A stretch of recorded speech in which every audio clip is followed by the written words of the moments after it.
Imagine for a moment that every challenge you face, every obstacle in your path, every single moment of doubt or uncertainty is actually an opportunity for growth. Within you exists a wellspring of incredible power, a force that, when truly tapped into, can transform your reality and guide you toward your highest potential. This force isn't external. It doesn't come from material possessions or anything you can physically touch. It emerges from within the moment you genuinely believe that everything, absolutely everything, always works out for your highest good. We've all heard that our beliefs shape our reality. But have you ever fully embraced the idea that everything always works out for you? Not just when life feels easy and the sun is shining, but especially during those stormy days when doubt and fear try to knock you off course.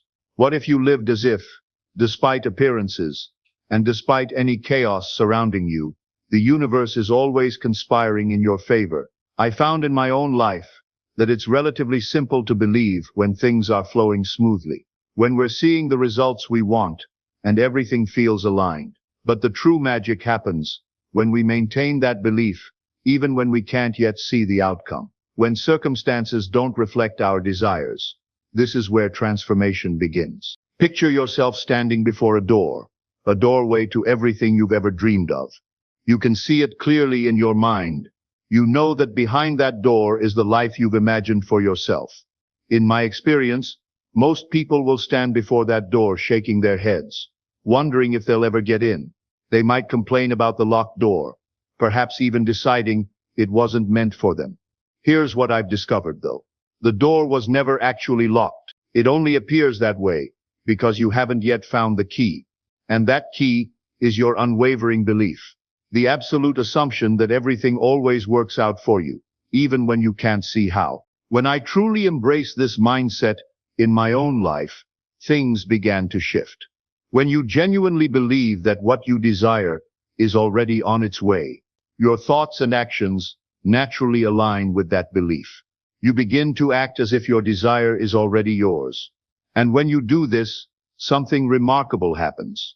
The universe begins to rearrange itself to bring that desire into your experience.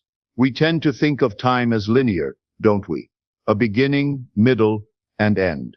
We believe events must unfold in a specific sequence. But what if time, as we understand it, is just an illusion? What if the future you desire already exists right now, simply waiting for you to step into it? I've come to believe that everything meant for you is already in motion. By holding the conviction that everything always works out for you, you align with the energy of possibility, bringing your desires into the present moment. Think about how we navigate daily life. The ups and downs, challenges and victories, moments of confusion balanced with moments of clarity. I've learned to see all these experiences as pieces of a grand puzzle, perfectly designed to fit together. What appears as confusion today might actually be the stepping stone guiding you toward tomorrow's clarity. Every twist, every turn, every seemingly wrong step could be directing you precisely where you need to be. Our challenge comes when we view life through a lens of limitation, seeing our current circumstances as permanent or as a reflection of what's possible. In truth, your current state merely reflects your past thoughts. The moment you shift those thoughts, your reality begins to transform with them. How do you feel when you truly trust that everything always works out for you? When you no longer worry about outcomes? When you assume that regardless of circumstances, things are working in your favor? I've experienced a profound lightness and peace when I stop fighting against life's current and instead surrender to it. There's freedom in knowing that everything is working out, even when it's not yet visible. This peace comes from understanding that you're not separate from life's flow. You're an integral part of it, and it's always moving in your direction. Of course, we can't simply sit back passively waiting for things to happen. We must take action. But there's a crucial difference between action driven by fear and action inspired by trust. When you hold the belief that everything always works out for you, the action you take isn't clouded by doubt or anxiety. It's filled with confidence. You move forward knowing your steps are guided, that your efforts matter, and that you're moving in the right direction, even when results haven't yet materialized. Think about the great achievers throughout history.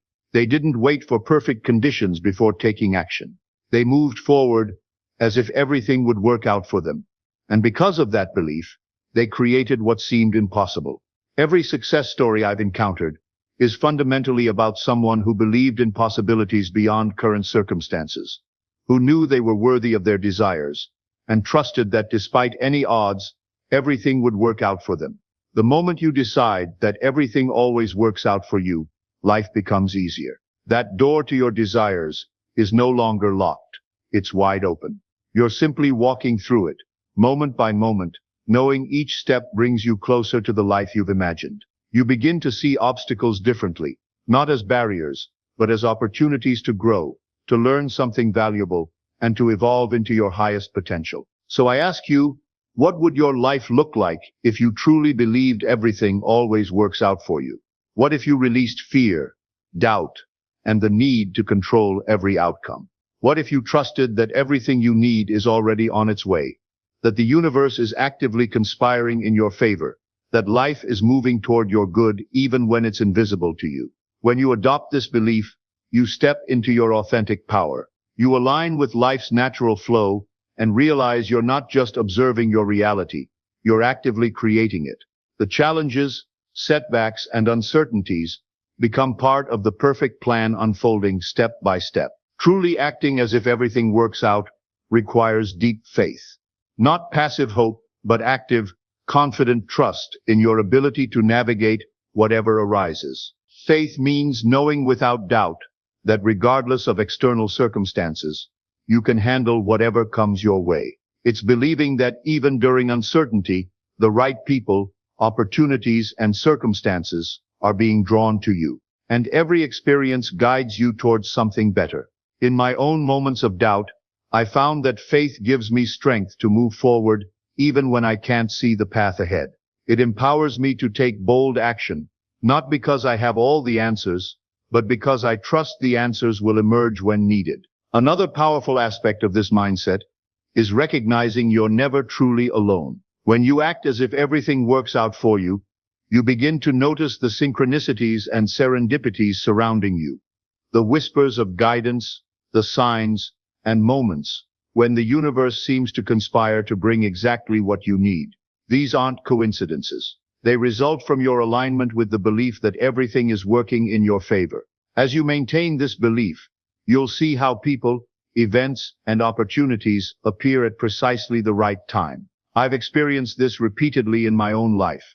Conversations with strangers that led to unexpected opportunities, sudden inspirations that solved problems I've been struggling with, chance encounters that changed my path completely. Life is constantly supporting us, if only we have eyes to see it. This mindset doesn't mean life will always be smooth sailing. There will still be difficult moments when things don't go as planned and uncertainty looms. But when you act as if everything always works out for you, you respond to these moments differently. Instead of seeing challenges as setbacks, you recognize them as opportunities to strengthen your faith, to trust more deeply, and to align more fully with your desires. You stop worrying about outcomes and begin enjoying the process, knowing you're always moving towards something greater. The beauty of this mindset is that it doesn't just change how you experience the world. It shifts the very energy you radiate into it. When you genuinely believe everything works out for you, your presence becomes magnetic. People, situations, and opportunities aligned with your energy naturally gravitate toward you. This isn't coincidence. It's the direct result of the belief you've adopted. You begin moving through life with calm confidence, which effortlessly attracts what you need. The shift might be subtle at first, but as you embrace this idea more fully, you'll notice the fog clearing. Where you once saw challenges, you'll see opportunities. Where you once saw problems, you'll find solutions. Even amid uncertainty, you'll remain grounded in knowing everything is unfolding exactly as it should. Think about the last time something didn't go as planned. Did you remain stuck in frustration? Or did you choose to trust that something greater was unfolding? I found that the key to turning every challenge into a stepping stone is adopting the mindset that no matter what, everything is working out for you. Even when things seem to fall apart, they're often falling together in ways we can't yet understand. Reflect on times in your life when something that initially felt like a setback became a blessing. Perhaps losing a job led to a better opportunity, or a relationship ending created space for a healthier partnership. Each experience was an invitation to grow and to understand that everything works out, often in ways beyond our current comprehension. As you embrace the belief that everything always works out for you, you'll begin making decisions from a place of inspiration rather than fear. You'll trust yourself more deeply and have confidence that your choices align with your highest good. Even when things don't immediately unfold as expected, you'll remain steadfast in knowing they're leading somewhere even better. Like planting a seed, you don't dig it up daily to check if it's growing. You nurture it and trust that in time it will flourish. Your trust is the water, your faith the sunshine, your actions the nurturing hands, helping the seed grow. One day you'll look up to find the life you once dreamed of standing right before you. There's profound peace in understanding that everything always works out for you. The need to worry about the future dissolves as you live fully present, knowing the future is already unfolding in your favor. Each moment becomes an opportunity to reinforce your belief and witness life working for you rather than against you. You no longer feel victimized by circumstances or give power to things beyond your control. Instead, you step into your role as a conscious creator, shaping reality not through force, but through belief. The universe responds to this belief and begins shifting in ways beyond imagination. One of the most liberating aspects of this mindset is releasing the need for external validation. When you believe everything works out for you, you're no longer dependent on others' approval. Your inner knowing becomes your guide, and you trust that the right people and opportunities will appear at the perfect time. As you align with this belief, you recognize your inherent worth and the unique gifts you bring to the world. You no longer seek validation outside yourself because you know everything you need already exists within. This is the key to living in true abundance. Not just material wealth, but an abundance of peace, joy, love, and fulfillment. It's knowing that regardless of what happens, everything is working out perfectly. You are abundant because you're connected to the infinite source of all that is good. When you live from this place of knowing, the universe naturally reflects that abundance back to you. There's a quiet whisper within you. Perhaps you've heard it in moments of stillness, when the noise of the world fades away. It's the voice that reminds you of who you truly are, beyond your fears, beyond your doubts, beyond the stories you've told yourself about limitation. This voice knows something profound. You were never meant to struggle through life. You were meant to dance with it. When you embrace the belief that everything always works out for you, you're not just adopting a positive mindset. You're remembering a truth that lives in the very fabric of your being.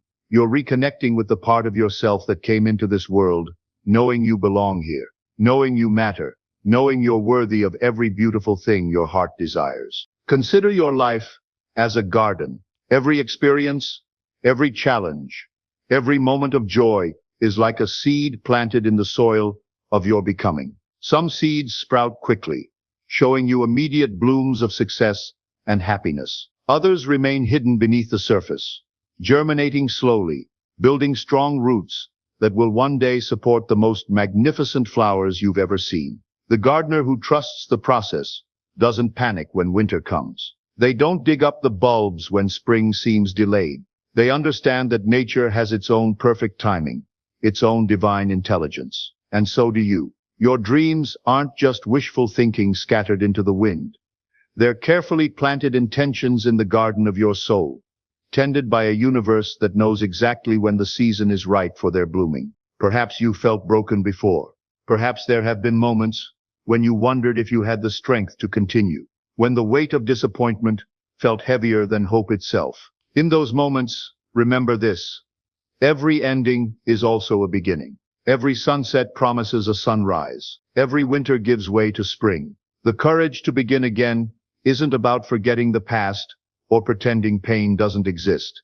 It's about choosing to see each new day as a blank page in your story. When you believe everything works out for you, you give yourself permission to write that story with bold strokes of faith.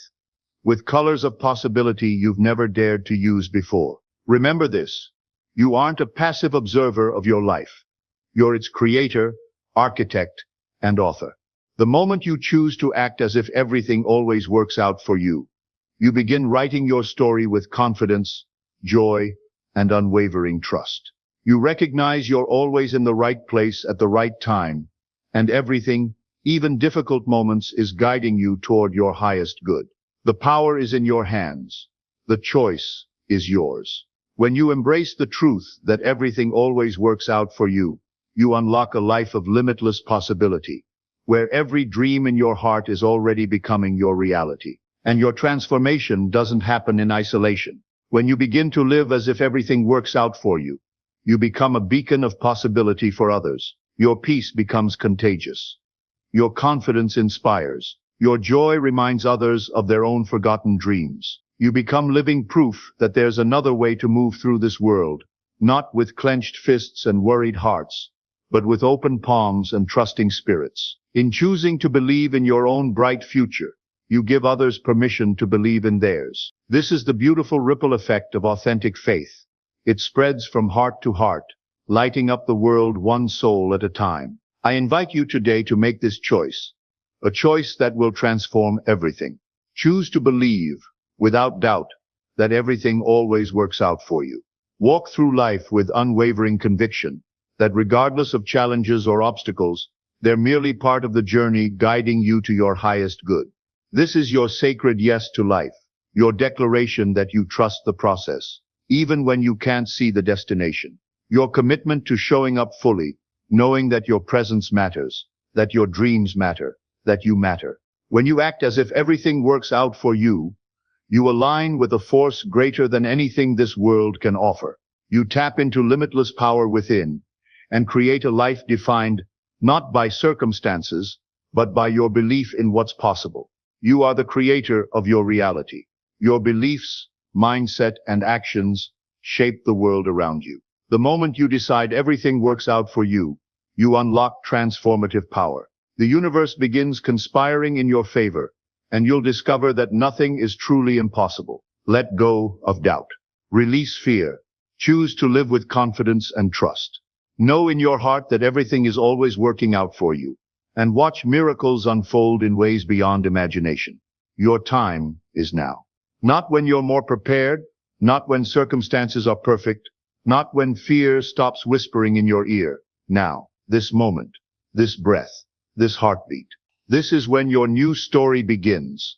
Step forward, act as if, and watch how the world responds with open arms, ready to support the magnificent being you're becoming. The life you desire isn't just possible, it's already on its way. It's time to believe it, embrace it, and welcome it into your experience, with the joy of someone who finally remembers they were always meant to live beautifully.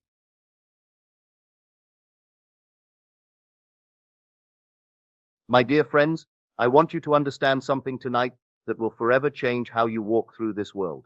You are not merely human beings having a spiritual experience. You are God individualized, walking in flesh, carrying within you the same creative power that spoke the universe into existence. Tonight, I stand before you not as a teacher speaking to students, but as consciousness addressing itself. For there is only one consciousness, one creative power, one divine being expressing itself as the many. You and I are that one being, dreaming we are separate, yet always united in the divine creative act. From the moment you drew your first breath, you began speaking reality into being. Yet most of you remain unconscious of this divine gift. You've been conditioned to believe that words are merely sounds, that thoughts are fleeting wisps with no substance. But I tell you now, this is the greatest deception ever perpetuated upon humanity. Your words are not empty vibrations disappearing into air. They are living seeds planted in the fertile soil of consciousness, growing into the harvest of your experience. Every syllable you utter, every thought you entertain is an act of creation. You are always creating, my friends. The question is, what are you creating? The ancient Hebrews understood this. They called it dabar, the word that creates by speaking. When they spoke of God's word, they weren't referring to mere communication, but to the active creative force that brings worlds into being. This same power flows through you every moment. Your voice is the voice of the infinite, particularized as you. Consider the very word abracadabra. It means I create as I speak. This wasn't meaningless incantation, but recognition of the fundamental truth of existence. Every word you speak is an abracadabra moment, whether you realize it or not. The only question is whether you're creating consciously or unconsciously. Most of you live imprisoned by the very words you speak. You say, I can't afford this, and wonder why abundance eludes you. You declare nothing ever works out for me, and then marvel at your string of disappointments. You proclaim, I'm not good enough, and question why success feels so distant. These are not mere statements. They are commands issued to the creative power within you. Your subconscious mind, that faithful servant, accepts every word as instruction and works tirelessly to manifest exactly what you've decreed. I have watched countless individuals destroy their lives not through external circumstances, but through the poison of their own speech. A woman comes to me saying, I always attract the wrong men. She doesn't realize she's just issued a divine decree. She's commanded her subconscious to arrange circumstances where she will always attract the wrong men, and her faithful servant obeys. A man tells me, I can never get ahead financially. He speaks this with such conviction, such certainty, that he seals his fate with his own words. His subconscious mind, receiving this as absolute truth, ensures that he never gets ahead financially. Listen carefully. You are the operant power in your world. There is no force outside of you determining your fate. Your circumstances are the perfect mirror of your inner conversations, reflecting back to you precisely what you've been affirming in the secret chambers of your mind. The tragedy is not that life is difficult. The tragedy is that most people make it so through their unconscious use of the creative word. They speak lack and wonder why they're poor. They speak sickness and wonder why they're ill. They speak loneliness and wonder why love passes them by. Now I will share with you the secret that transforms lives. Learn to speak from the end, instead of begging for what you want. Assume you already possess it. This is not positive thinking. This is the fundamental law of creation. When you say, I am wealthy, you're not lying to yourself. You're claiming your divine inheritance. When you declare, I am loved, you're not engaging in fantasy. You're recognizing the truth of your being. The words I am are the creative formula of existence itself. They are the name of God. And when you use them, you speak with divine authority. Do you remember when Moses asked God for his name? The answer came, I am that I am. This is not merely a name. It's the creative principle of existence. And every time you say, I am, you're invoking this same creative power. You're not speaking about yourself. You're speaking as yourself, as the divine being you truly are. Every time you follow I am with anything, you are literally defining your reality. I am tired creates tiredness. I am broke creates poverty. I am confused creates confusion. But I am abundant creates abundance. I am loved creates love. I am successful creates success. The power of assumption is this. You don't need to see it to believe it. You need to believe it to see it. Assumption is not hoping or wishing. It's accepting as true what your senses deny. It's walking in the faith that what you've assumed will inevitably manifest. I knew a man who assumed he was a successful author, though he'd never published a word. He spoke as an author. He felt as an author. He introduced himself to his own mind as a successful author. Within 2 years, publishers were seeking him out. His assumption had hardened into fact. Your inner conversations are sacred ceremonies of creation. The thoughts you think repeatedly, the mental arguments you have, the scenarios you replay. These are not idle mental chatter. They are prayers, and every prayer is answered. Most of you pray without ceasing, but you pray for what you don't want. You have inner conversations of lack, limitation, and fear. You imagine failure, rehearse disappointment, and wonder why these experiences manifest in your world. Let me share something profound. Your mind is a theater where you are simultaneously the playwright, director, and lead actor. Every mental conversation is a scene you're writing and performing. The tragedy is that most people write and perform dramas of defeat rather than comedies of triumph. I challenge you tonight. Begin to monitor your inner speech as carefully as you would watch over precious treasure. When you catch yourself in mental conversations that contradict your desires, stop immediately. Revise the conversation. See it ending in triumph, not defeat. Hear yourself speaking words of victory, not victimhood. Your inner speech is more powerful than your outer speech because it operates below the threshold of conscious resistance. When you speak aloud, your conscious mind might object That's not true. But your inner conversations slip past these defenses and plant themselves directly into the subconscious soil. The mystics knew this. They practiced what they called the prayer of the heart, continuous inner speech aligned with divine truth. They understood that the kingdom of heaven is within, and it's accessed through the quality of our inner conversations. In the beginning was the Word, and the Word was with God, and the Word was God. This is not merely scripture. It is the instruction manual for your divine nature. You are that Word made flesh. You are consciousness expressing itself through the creative power of speech. The word universe itself reveals this truth. Universe means one word or one song. All of creation is the single word of God, expressing itself in infinite variations. You are one note in that cosmic symphony, but you have the power to determine what note you play. Every morning when you wake, you have the opportunity to speak a new world into existence. Instead of groaning about another difficult day, try this. I am grateful for this day of infinite possibilities. Instead of complaining about your challenges, declare, I am blessed with divine solutions to every situation. The word blessing itself reveals this truth.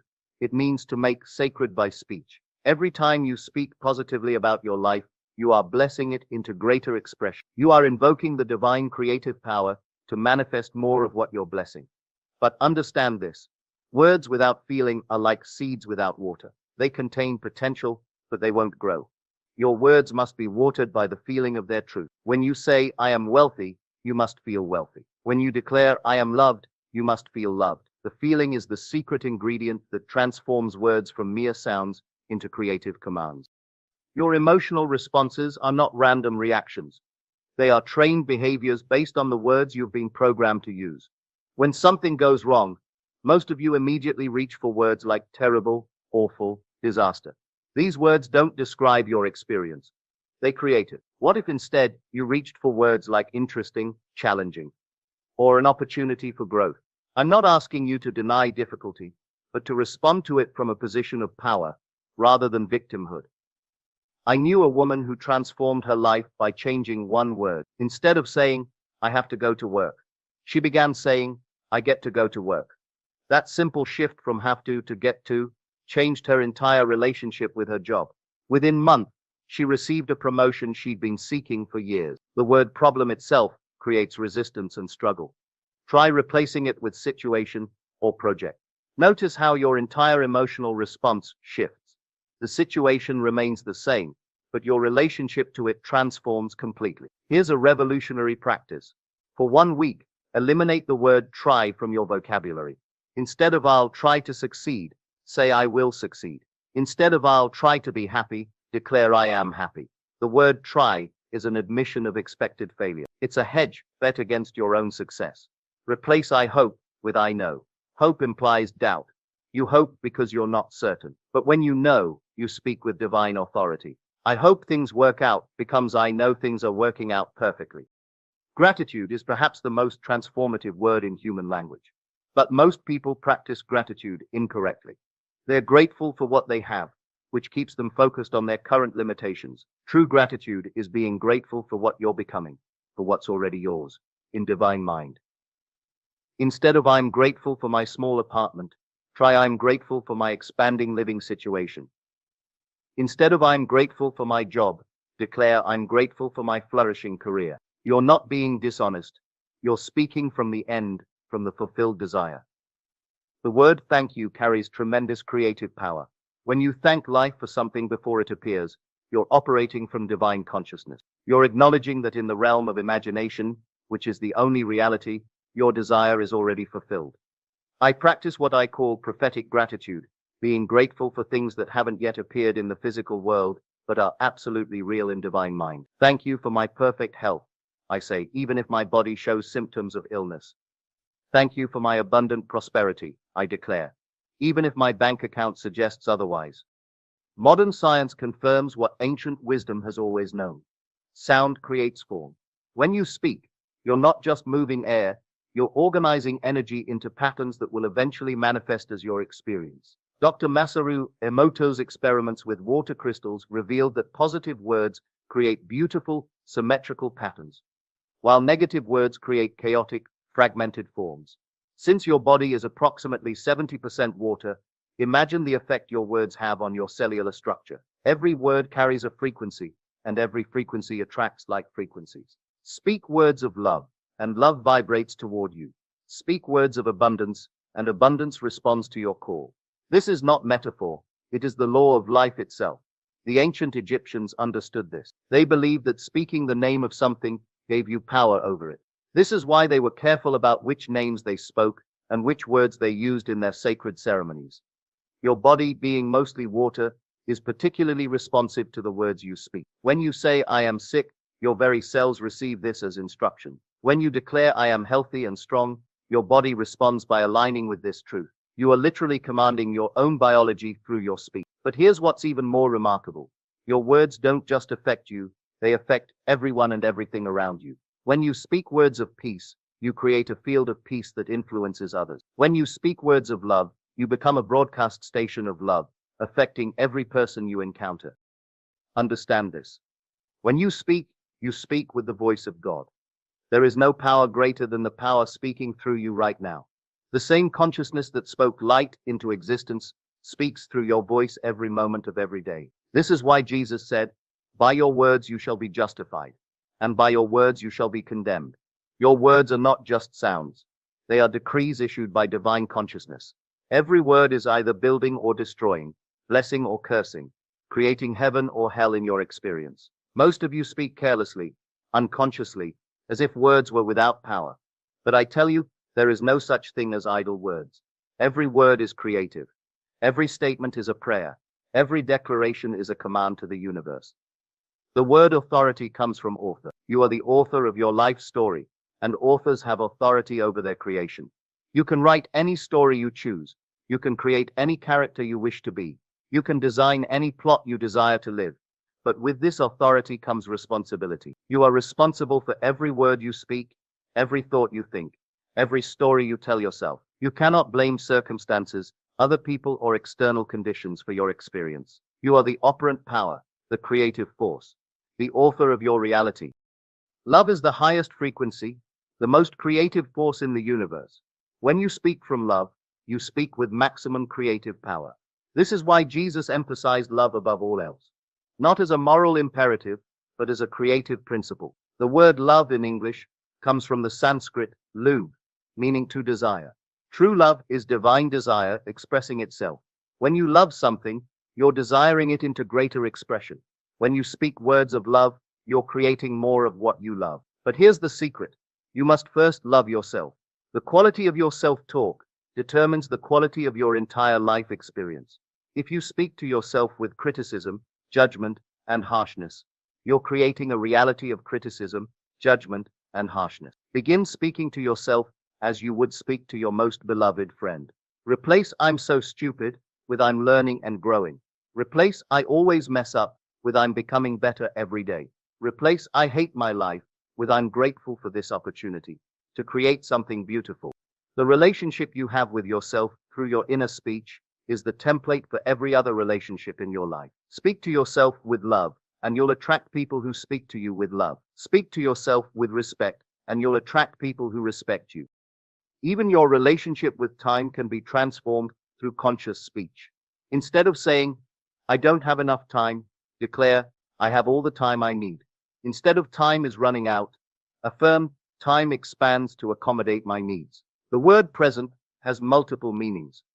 It's the current moment, and it's also a gift. When you're truly present, when you're speaking from the now instead of past regrets or future anxieties, you're giving yourself the gift of creative power. Stop saying "someday" and start saying "today." Stop saying "eventually" and start saying "now." The only moment you have creative power is this moment. The only time you can speak a new reality into being is now. "I will be happy someday" is a decree that happiness will always be in the future. "I am happy now" is a decree that calls happiness into the present moment. Your creative word operates in the eternal now. Your words don't just create your individual reality.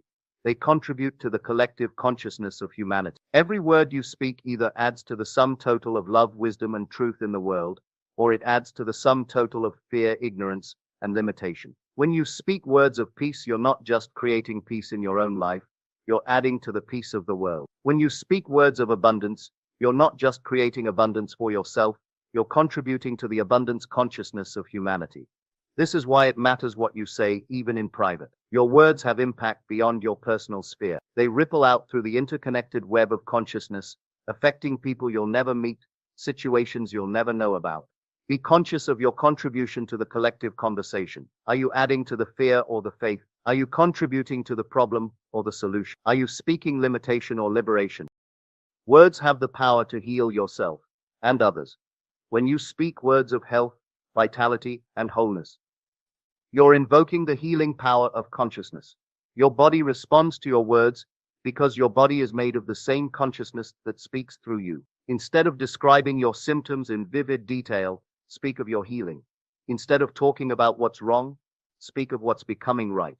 Instead of identifying with illness, identify with wellness. I've seen people heal themselves through conscious speech. A woman with chronic pain began saying, "My body is healing perfectly," instead of "My pain is terrible." A man with financial troubles began declaring, "I am prospered in all my ways," instead of "I'm broke."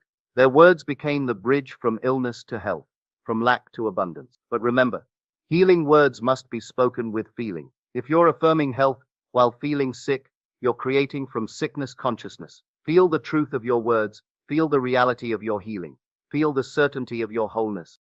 Every word you speak is like a child you send out into the world. Some of your word children are beautiful, bringing joy and blessing wherever they go. Others are destructive, causing pain and limitation. Which children are you sending out? Your words have a life of their own once you speak them. They go forth and create after their kind. Words of love create loving situations. Words of fear create fearful circumstances. Words of abundance create abundant conditions. Be as careful with your words as you would be with your actual children. Nurture them with feeling. Guide them with intention. Send them out with love. They will return to you multiplied, bringing experiences that match their nature. The metaphors you use shape your reality. If you describe your life as a struggle, you'll experience struggle. If you call your challenges mountains to climb, you'll find them difficult and exhausting. If you see your setbacks as learning opportunities, you'll extract wisdom from every experience. Choose your metaphors consciously. Instead of life being hard, let it be an adventure. Instead of work being a grind, let it be a stage for your talents. Instead of relationships being complicated, let them be opportunities for love. The metaphor of life as a dream is particularly powerful. When you realize that life is consciousness dreaming itself into experience, you understand that you can change the dream by changing your inner speech. You're not trapped in someone else's dream, you're the dreamer. Learning to say no to negative speech is as important as learning to say yes to positive speech. When someone tries to engage you in conversation about limitation, lack, or fear, you have the right to decline participation. "I don't accept that reality" is a powerful phrase. "That's not my experience" is another. You don't have to argue or convince, you simply refuse to join in conversations that contradict your divine nature. Protect your consciousness as carefully as you would protect your most precious possession. What you allow into your mind through speech, your own and others, becomes the raw material of your experience. Your true nature is the eternal yes of God, the divine affirmation that says yes to love, yes to life, yes to all good. When you align your speech with this eternal yes, you become a blessing to yourself and everyone around you. Say yes to your dreams. Say yes to your potential. Say yes to the divine possibilities that are always available to you. Your yes is the creative word that opens doors, creates opportunities, and manifests miracles. You came into this world with a sacred commission to be a creator, to speak worlds into existence, to demonstrate the power of consciousness made manifest. Every day you postpone this recognition is a day you live beneath your divine heritage. Your words are the bridge between the invisible and the visible, between imagination and reality, between what is and what can be. You are not at the mercy of circumstances. You are the creator of circumstances through the divine power of your speech. You are here to prove that limitation is an illusion, that lack is a lie, that fear is a fiction. You are here to demonstrate that love is the only reality, that abundance is your natural state, that joy is your divine inheritance. I promise you this, as you begin to speak from your divinity rather than your humanity, as you learn to use words as tools of creation rather than description, your entire world will transform. Doors that were closed will open. Opportunities that were invisible will appear. People who can help you will be drawn to you. This is not magic. This is natural law. This is not wishful thinking. This is the science of creation. You are not learning something new. You are remembering something ancient. You are not becoming something different. You are accepting something that has always been true. The transformation will not be immediate, but it will be inevitable. As you persist in conscious speech, as you refuse to accept limitation as your reality, as you speak from the end of your desires, the universe will rearrange itself to match your words. Old patterns will dissolve. New possibilities will emerge. What seemed impossible will become inevitable. What felt distant will draw near. What appeared difficult will become natural. As you transform your own speech and consequently your own life, you'll become an inspiration to others. Your example will give others permission to examine their own use of words. Your transformation will create ripples of awakening in everyone around you. You'll become what I call a consciousness lifter. Someone whose very presence elevates the conversation, whose words inspire hope, whose faith makes the impossible seem possible. This is not ego. This is divine service. You serve others by demonstrating the power that lives within them too. Children will feel safe around you because you don't speak fear. Adults will seek your company because you speak possibility. The world will benefit from your conscious use of the creative word. Make conscious speech a spiritual practice. Just as some people pray or meditate, make the conscious use of words your form of worship. Every positive word is a prayer. Every empowering statement is an act of faith. Every declaration of truth is a moment of communion with the divine. Begin each day by speaking your intentions into existence. End each day by blessing everything you experienced. Throughout the day, catch yourself speaking unconsciously and immediately revise your words to align with your highest vision. Create rituals around your speech. Before important conversations, silently affirm that your words will be guided by wisdom and love. Before making decisions, declare that you have divine guidance. Before entering challenging situations, speak peace and success into the experience. Will you make this commitment with me tonight? Will you agree to treat your words as the sacred creative tools they are? Will you refuse to speak limitation over your life and instead declare the truth of your infinite potential? This is not a commitment to positive thinking. It's a commitment to truth thinking. It's not about denying reality, it's about creating reality. It's not about pretending everything is perfect. It's about speaking everything into greater perfection. Your commitment is sacred because your creative power is sacred. You're not just changing your vocabulary. You're claiming your divine inheritance. You're not just speaking differently. You're living differently. This moment, right now, is the moment of your transformation. Not tomorrow. Not when conditions are perfect. Not when you feel ready. Now. The power is present. The opportunity is here. The time is now. Your transformation begins with your next word. Your new life starts with your next sentence. The kingdom of heaven, which is simply life lived from divine consciousness, awaits your recognition. As you leave here tonight, you take with you the most powerful creative tool in existence, your voice. Use it consciously. Use it lovingly. Use it powerfully. Use it to create the life you've always dreamed of living. Remember, every conversation is an opportunity to practice conscious creation. Every phone call is a chance to speak truth. Every interaction is a moment to demonstrate the power of the divine word. You are the word made flesh. You are consciousness individualized. You are the operant power in your world. Begin now to speak as the God you are, and watch as your world rearranges itself to confirm your divine declarations. The power is yours. The choice is yours. The time is now. Go forth and create with your words. Speak your world into being. Live from the end of your desires. And watch as the middle fills itself in with divine precision. This is your divine inheritance. This is your sacred power. This is your time. The word is made flesh through you. The universe is waiting for your command. Eternity is listening for your voice. Begin now. Remember, you are not learning to use power. You are learning to recognize the power you've always possessed. Every word is a choice. Every choice is creation. Every creation is divine. The infinite creative power of the universe flows through your voice at this very moment. Use it wisely. Use it lovingly. Use it now.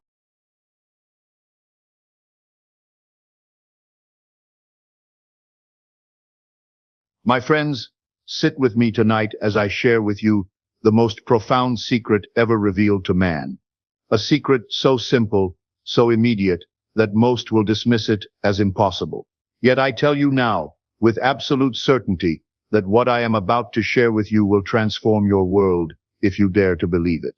Every morning, my dear friends, you awaken not just to a new day, but to a new opportunity to be God in action. Yes, you heard me correctly. God in action. For you see, the God you worship, the God you seek in temples and churches, is none other than your own wonderful human imagination. As you open your eyes each morning, you stand at the very edge of infinite possibility. It matters not one whit who you were yesterday, or what storms you weathered last week. Each sunrise brings with it a blank canvas. And that canvas, your magnificent imagination, is ready for you to paint upon it the most glorious reality you can conceive. But what do we do instead? We rise and immediately surrender our divine birthright.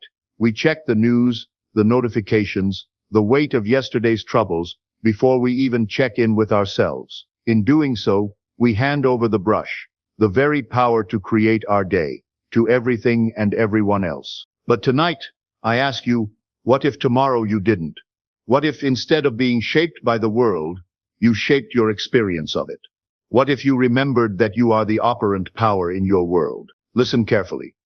The power to create your reality does not belong to fate, to chance, or to other people. It belongs to you. It always has. It always will. This power lives in your thoughts, in the language you use with yourself, in the emotions you choose to nurture. Your thoughts, my friends, are not fleeting whispers in the wind. They are the very architects of your experience. The way you think colors the way you see. The way you see determines how you feel, and how you feel shapes the entirety of your existence. Now I will teach you the great law that governs all manifestation. Assumption. When I say I am in control of my thoughts and feelings, I am not speaking of positive thinking. I am speaking of the fundamental truth of your being. You are not a bystander in your mind. You are its absolute ruler, its conductor, its God. The thoughts you think most often become the beliefs you live by. And those beliefs, they become your very story, your lived reality. If you assume and persist in assuming, I can't, I'm not good enough, nothing ever works out for me, your wonderful imagination will clothe these assumptions in flesh and blood. Your subconscious mind will move heaven and earth to make these assumptions true in your experience. And here is the glorious truth. If you begin instead with I am capable, I choose peace, I deserve good things, your imagination will seek these with the same unwavering certainty. Your subconscious does not argue with you. It simply fulfills your assumptions. You don't have to get it perfect, my friends. You need only be intentional. When a negative thought presents itself, do not fight it. Do not wrestle with it. Simply recognize it. Then replace it. Be firm but gentle with your mind, for it is listening to every word you speak to yourself. I am worthy of all the good things that come to me. Write this upon your heart. You don't have to earn your worth through suffering or struggle. You don't have to hustle for approval or prove that you deserve joy. You already do. Your worth is not conditional upon your productivity, your past mistakes, or the fickle opinions of others. It is yours by divine right, simply and profoundly yours, by virtue of your existence as God individualized. Let that truth penetrate every fiber of your being. You are worthy of love, success, peace, rest, and laughter. Not tomorrow when you've fixed yourself, but now exactly as you are in this moment. Now I will reveal to you perhaps the most revolutionary truth you will ever hear. You are the creator of your experiences. Life does not happen to you. Life is perpetually responding to you. Every thought, every belief, every emotion sends forth a signal into the infinite field of possibility. And that signal draws unto you people, opportunities, and events that match your inner frequency. This is not blame, my dear friends. This is the most glorious empowerment. For if you created it, you can recreate it. Look upon your current experience and ask, what is this teaching me? What assumption did this spring from? And what do I choose to assume now? The very moment you begin to consciously create, to assume deliberately rather than by default, your life begins its magnificent transformation. But now you might ask, Neville, how do I know I'm moving in the right direction? How do I navigate this process of conscious creation? And so I give you 6 assumptions now that will set you free. I trust the process of life. This assumption, my friends, when truly embodied, becomes one of the most liberating truths you can ever embrace. So many of us exhaust ourselves trying to control the uncontrollable, gripping tightly to outcomes, overthinking every step of the journey. But life has a rhythm, a flow, a higher wisdom that your conscious mind cannot always comprehend. Sometimes you will not understand why something is happening, but trust that it is guiding you toward your greater good. Sometimes what appears as rejection is redirection. Sometimes what feels like setback is setting the stage for your next breakthrough. Trust is not passive resignation. It is active surrender. It is choosing to believe that life is unfolding for your highest good, even when the path seems unclear. I am constantly growing and evolving.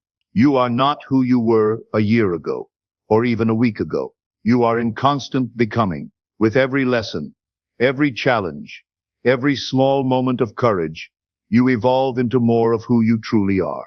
You may not always feel as though you're progressing, but growth is not always visible to the naked eye.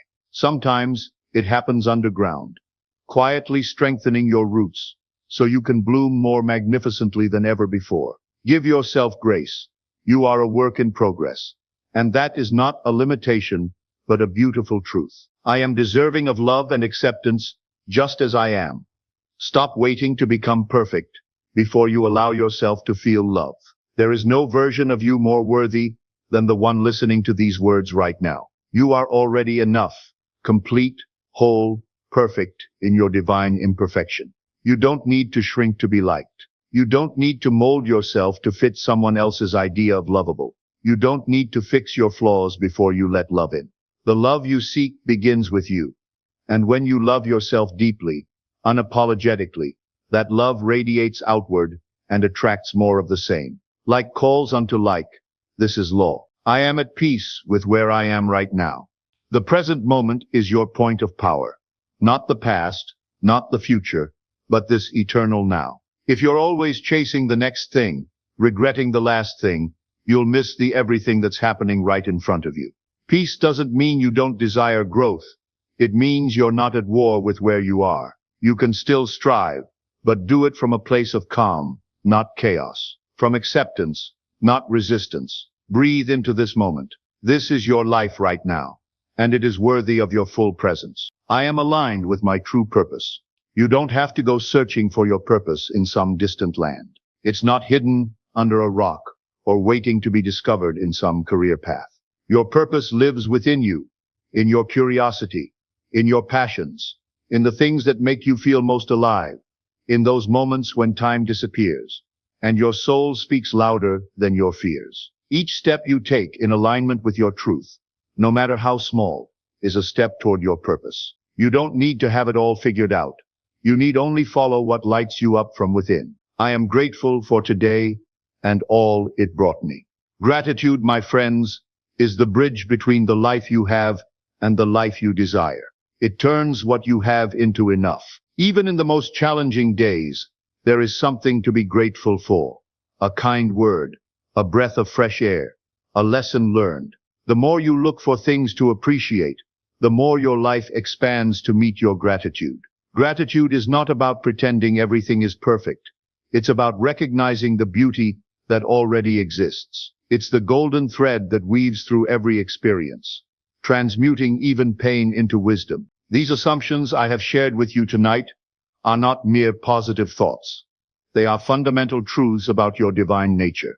And the more you speak them, feel them, live them, the more they become your lived reality.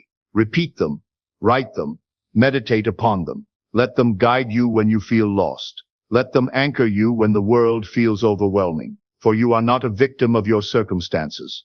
You are the author of your story. You don't have to wait for permission to change. You don't need everything to be perfect before you begin. The only thing you need is willingness, a decision to show up, speak truth to yourself, and move forward one aligned assumption at a time.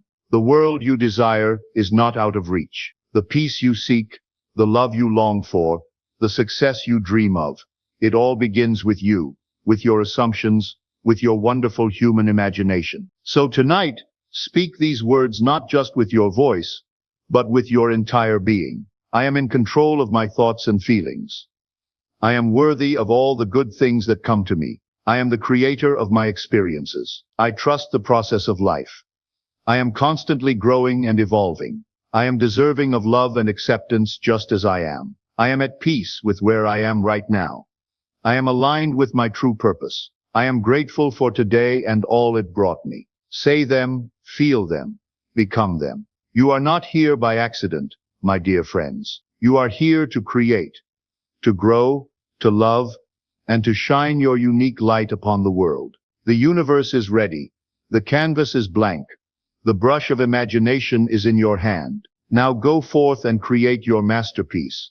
For you are God in action, and there is nothing, absolutely nothing that you cannot be, do, or have, when you assume it to be true.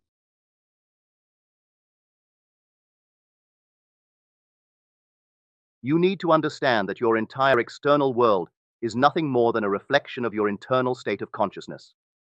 And this is where the idea of embodying your assumption takes root. For it is not enough to simply think of a desire occasionally or whisper hopeful affirmations. But you must live from the state of the wish fulfilled and let that reality become more real to you than the one you perceive with your senses. When you assume a new identity internally, you are stepping into a new version of yourself. And it is from that place of inner embodiment that the outer world reorganizes itself to mirror that new conception you hold of yourself, which means you must become the person who already has, already is, already lives the outcome you seek.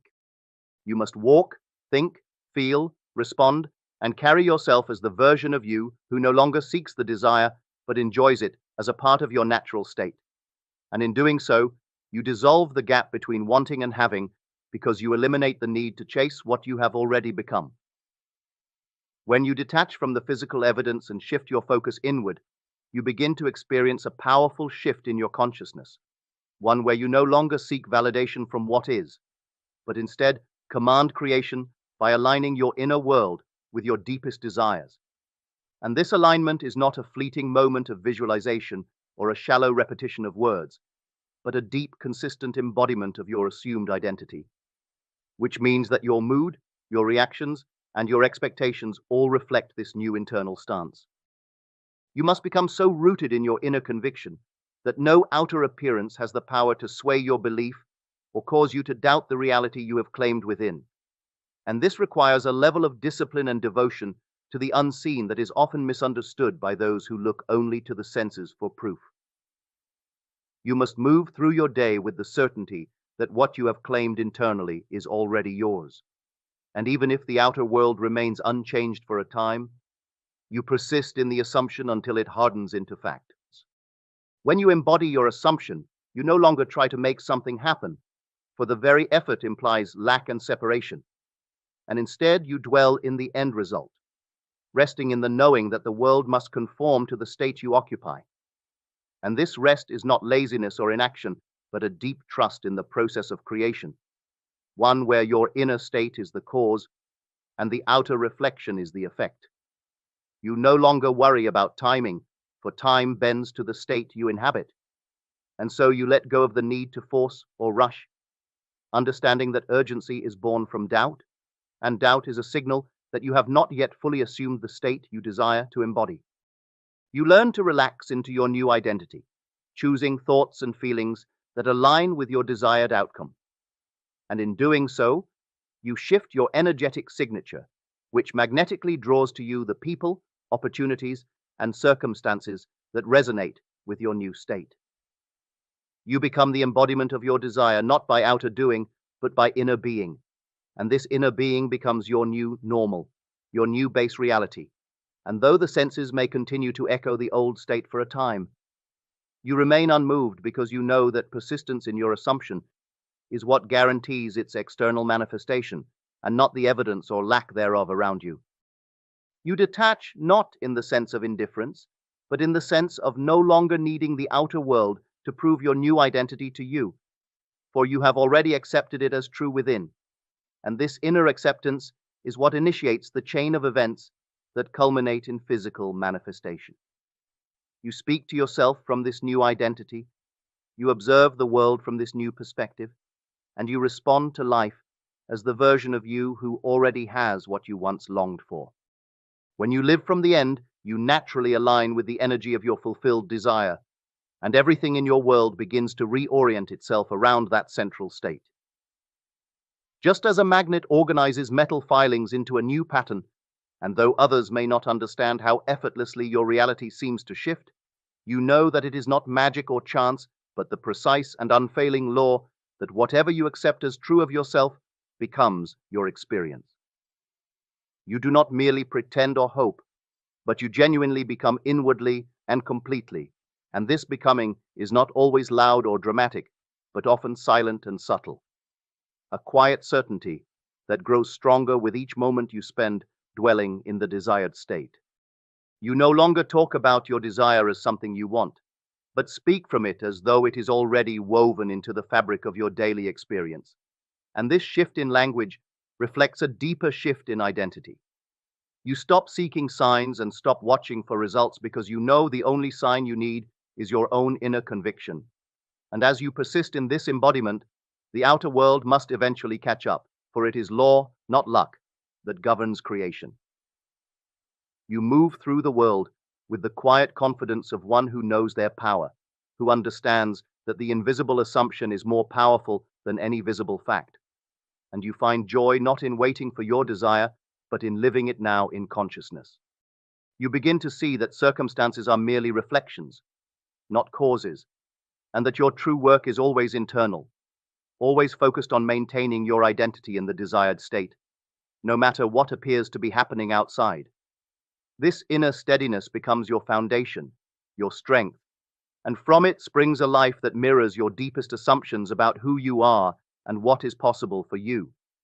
Each moment becomes an opportunity to recommit to your new identity, and when doubts arise, as they naturally will, you do not fight them or push them away, but acknowledge them, and then return to your chosen state, knowing that the repetition of this process is what builds the momentum of manifestation. You realize that the world responds not to your words or even your actions, but to your state, to the vibration you carry, and that this state is entirely within your control. You do not need to manipulate people or force outcomes, for the assumption does all the work, reorganizing reality in ways you could never have planned with the logical mind. And so you let go of the how and stay loyal to the feeling of the wish fulfilled. You make decisions as the version of you who already has what they desire, and in doing so, you signal to the subconscious mind that this new identity is your truth. Your inner conversations shift from lack to fulfillment, and you begin to notice how your imagination becomes your truest reality. For what you hold within begins to override what you see without. And this is not delusion, but creation, for all things are created twice, first in imagination, then in form.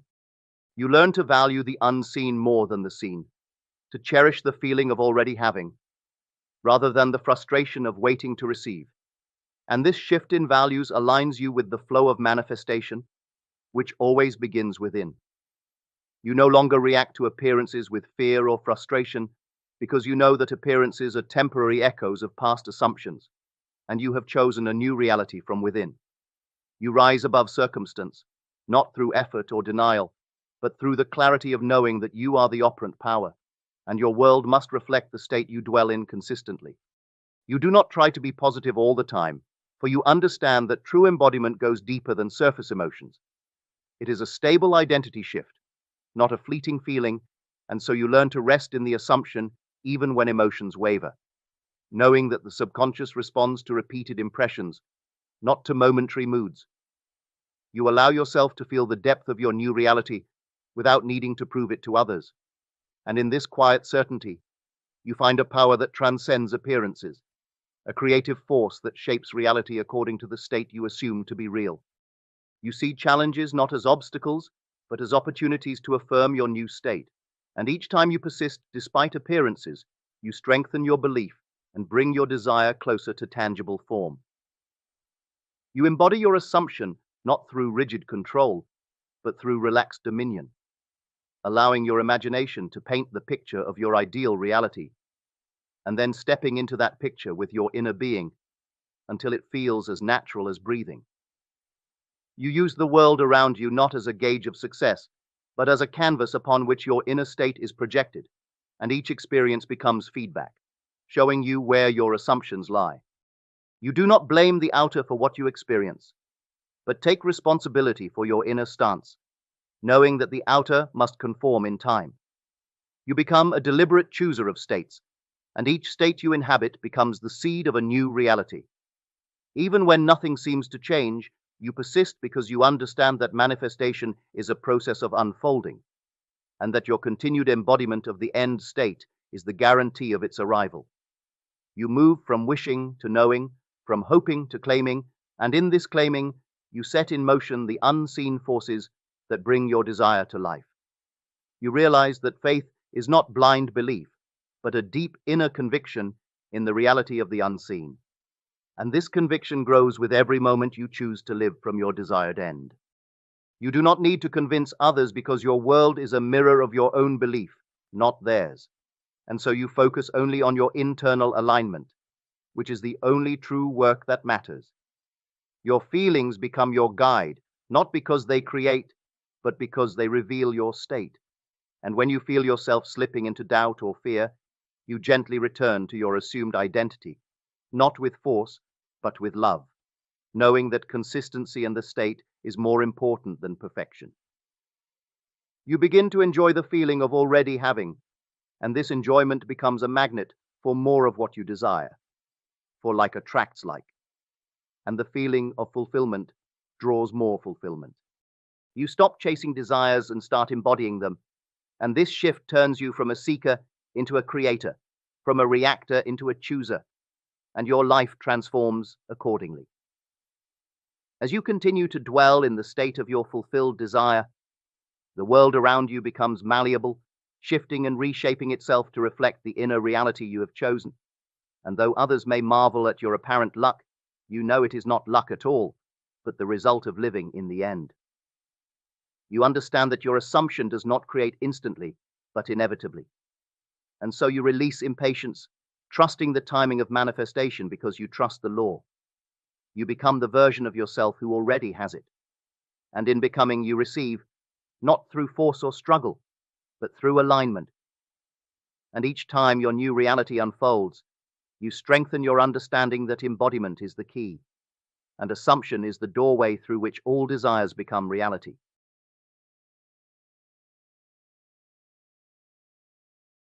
To make the universe work for you, you first need to understand one key concept. The universe responds to your inner state. It is constantly mirroring back your dominant thoughts, beliefs, and feelings. What you send out is what comes back. This is the essence of manifestation. The universe speaks in the language of vibration. Every thought, every emotion, every intention you hold carries a frequency. And like a cosmic magnet, your frequency attracts experiences, people, and opportunities that match it. This is why understanding your inner world is crucial to making the universe work in your favor. The mind is an incredibly powerful tool. What many people don't realize is that your imagination is the gateway to shaping reality. Everything you experience first starts as a thought. The mind creates the blueprint for your future. When you imagine something clearly and vividly, your mind and body begin to act as if it's already real. This is because the subconscious mind doesn't know the difference between a real event and an imagined one. This is why visualization is so effective in manifesting your desires. If you can see it in your mind, you can hold it in your hands. One of the most profound ways to shape your reality is through a simple but powerful principle. Assume the feeling of your wish fulfilled, rather than waiting for something external to validate your desires. Assume that it's already done. Act, think, and feel as if the outcome you desire is already yours. When you assume the state of your wish fulfilled, you shift your energy and vibration to match that outcome. And as you know, the universe responds to your energy. By assuming the feeling, you place yourself in alignment with the reality where that desire has already manifested. Beneath your conscious awareness lies the subconscious mind, the silent partner in shaping your destiny. It's the seat of your beliefs, habits, and emotions. It is always active, always listening to your dominant thoughts, and always working to manifest them into your reality. But here's the key. The subconscious mind responds to repetition, feeling, and belief. This is why it's essential to fill your mind with positive thoughts and affirmations that align with the life you wish to create. The universe responds not just to thoughts, but to emotions. Emotions are powerful because they amplify the energy behind your intentions. When you feel joy, gratitude, and love, you are in perfect alignment with the flow of the universe. These emotions signal to the universe that you are ready to receive. On the other hand, feelings of fear, doubt, and lack create resistance. This resistance blocks the flow of abundance and opportunities that are waiting to come into your life. The solution is simple but profound. Cultivate positive emotions daily. You can daily exercise your gratitude. Take 5 minutes to feel gratitude for everything you currently have in your life. Once you've planted the seeds of your desires through visualization, intention, and emotional alignment, there is one more crucial step. Letting go. Trust the process. Trust that the universe is working behind the scenes to bring your desires to you at the perfect time. Letting go doesn't mean giving up on your dreams. It means releasing attachment to how and when they will manifest. The more you trust, the faster you allow the universe to move in your favor. Remember, the universe works in ways that often surpass our understanding. Surrendering opens the door for miracles. While visualization and belief are key to manifesting, it's important to pair them with action. But not just any action. Inspired action. This is action that feels right, feels aligned, and comes from a place of trust and flow. The universe will guide you through intuition, subtle nudges, and synchronicities. When you take action from a place of confidence and belief in your desires, you accelerate their manifestation. Trust your inner guidance and move forward without fear. The universe rewards those who act with faith. It is a vast, intelligent force that is always responding to you. You are the creator of your reality. By aligning your thoughts, emotions, and actions with your desires, you make the universe work for you. So as you move forward, remember, the universe is on your side. It is waiting to bring your dreams to life. All you have to do is believe. Align and take inspired action. Your destiny is in your hands. The universe is constantly responding to you in ways you might not always perceive at first glance. It operates on a principle of vibration and resonance. Your thoughts, feelings, and beliefs emit frequencies that the universe mirrors back to you through circumstances and experiences. When you consciously align your energy with what you desire, the universe begins to orchestrate events, opportunities, and synchronicities that bring your desires closer to manifestation. Just like a radio tuning into a specific station, when you fine-tune your inner world, you tune into the reality you want to experience. Your thoughts are a powerful form of communication with the universe. Every idea, no matter how fleeting, carries an energy that the universe picks up on. If your thoughts are consistently focused on abundance, happiness, or success, the universe responds by bringing people and situations into your life that reflect those states. However, the same is true for thoughts of doubt, lack, or fear. The key to making the universe answer favorably is to cultivate an inner environment filled with positive, empowering thoughts. In doing so, you send out a clear signal of what you want to attract. Beyond thoughts, your emotions play an equally significant role in how the universe responds. Emotions amplify the energy of your thoughts, acting like a magnet that pulls similar experiences toward you. If you feel gratitude, joy, or love, you are in harmony with the natural flow of the universe, which allows your desires to manifest with greater ease. Conversely, feelings of worry, frustration, or disappointment create resistance, making it harder for the universe to deliver what you want. Therefore, it's important to not only think about what you want, but to feel as if you already have it, signaling your readiness to receive. Belief is another essential component in this cosmic dialogue. What you believe to be true about yourself and the world forms the foundation of what the universe will deliver to you. If you believe that you are worthy of success, abundance, and happiness, the universe will reflect that belief back to you in the form of corresponding experiences. However, if deep down you hold limiting beliefs about scarcity or unworthiness, the universe will mirror those too. By cultivating empowering beliefs and releasing limiting ones, you open the door for the universe to answer your deepest desires. One of the most profound ways the universe answers is through synchronicities. Those meaningful coincidences that seem too perfect to be random. When you align your thoughts, emotions, and beliefs with your desires, the universe arranges a series of events that guide you toward your goal. You might meet the right person at the perfect moment, or a seemingly random opportunity could present itself just when you need it most.